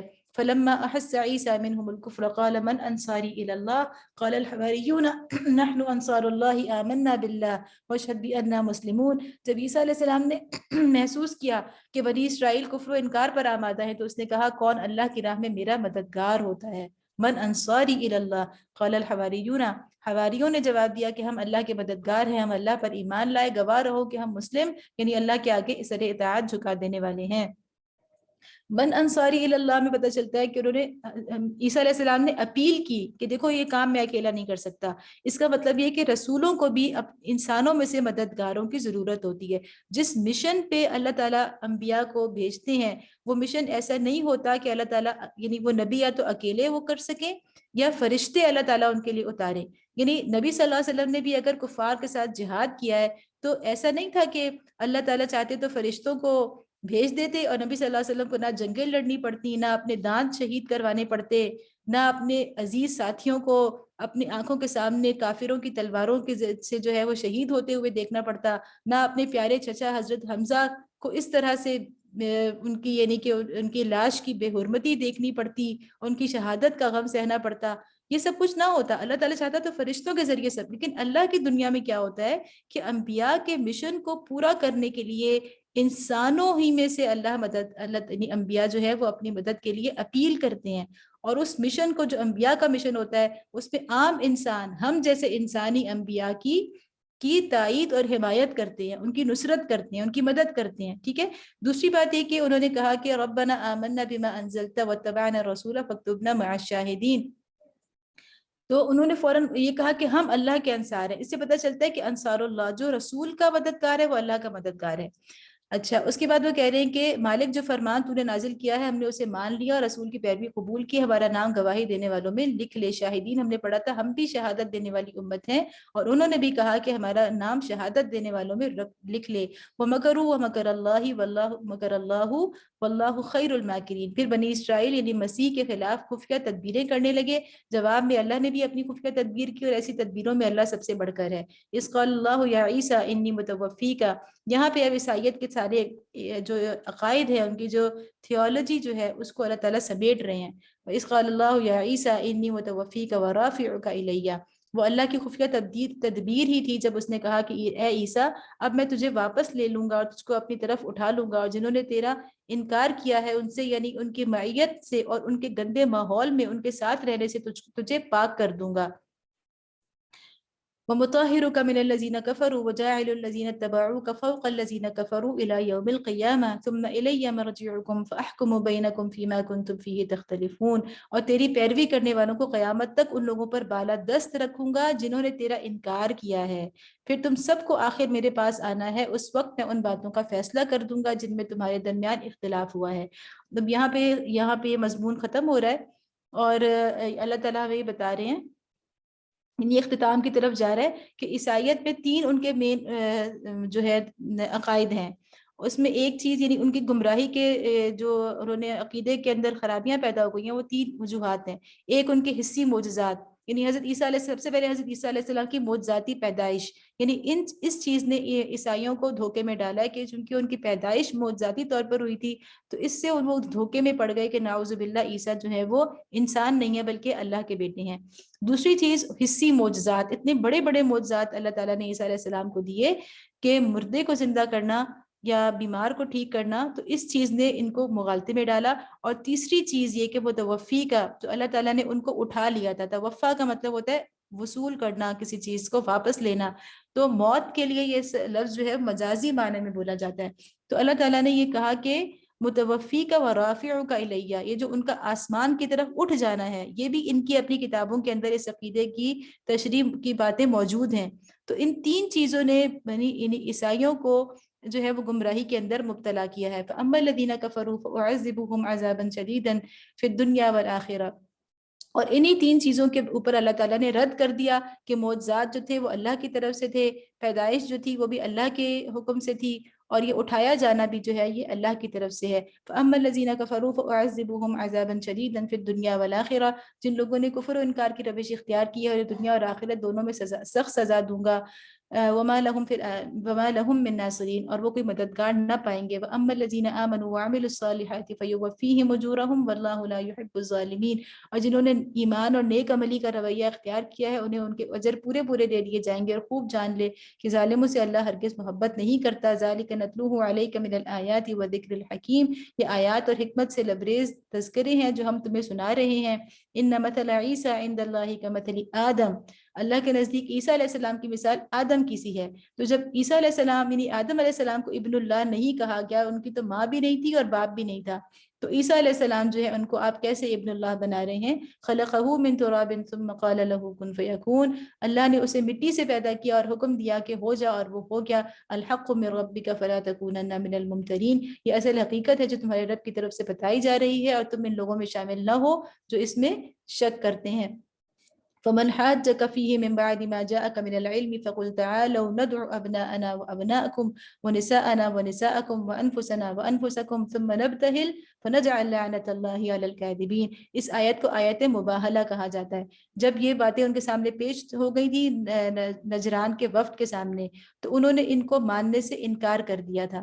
یعنی انہوں نے اس اللہ تعالیٰ کے ان تمام دلائل کے باوجود انہوں نے اپنے عقیدے کے اوپر اصرار کیا اور ماننے سے انکار کر دیا. تو نبی صلی اللہ علیہ وسلم نے انہیں مباہلہ کی دعوت دی. مباہلہ یہ ہوتا ہے کہ آؤ تم بھی اپنے، یعنی ہم تم پر لعنت کرتے ہیں اور تم ہم پر، یعنی تم، اور اللہ تعالیٰ یعنی یہ فرمایا جا رہا ہے کہ یہ علم آ جانے کے بعد اب کوئی اس معاملے میں تم سے جھگڑا کرے تو اے محمد صلی اللہ علیہ وسلم اس سے کہو آؤ ہم اور تم خود بھی آ جائیں اور اپنے اپنے بال بچوں کو بھی لے آئیں اور خدا سے دعا کریں کہ جو جھوٹا ہو اس پر خدا کی لعنت. یہ مباہلہ ہے کہ آؤ ہم کھلم کھلا، یعنی نبی صلی اللہ علیہ وسلم بھی اپنے خاندان کے لوگوں کو لے کر آ گئے تھے اور یہ لوگ بھی، کہ آؤ ہم دعا کریں اللہ سے کہ ہم میں سے جو بھی جھوٹا ہے اس پر خدا کی لعنت ہو. تو یہ پیچھے ہٹ گئے اور یہ بات پورے علاقے میں پھر مشہور ہو گئی، پورے عرب کے اندر، کہ نجران کے لوگ جو ہیں وہ مباہلہ سے انہوں نے پسپائی اختیار کر لی ہے. اس کا مطلب یہ ہے کہ ان کو اپنے عقیدے پر شک ہے. ان هذا لهو القصص الحق وما من اله الا الله وان الله لهو العزيز الحكيم.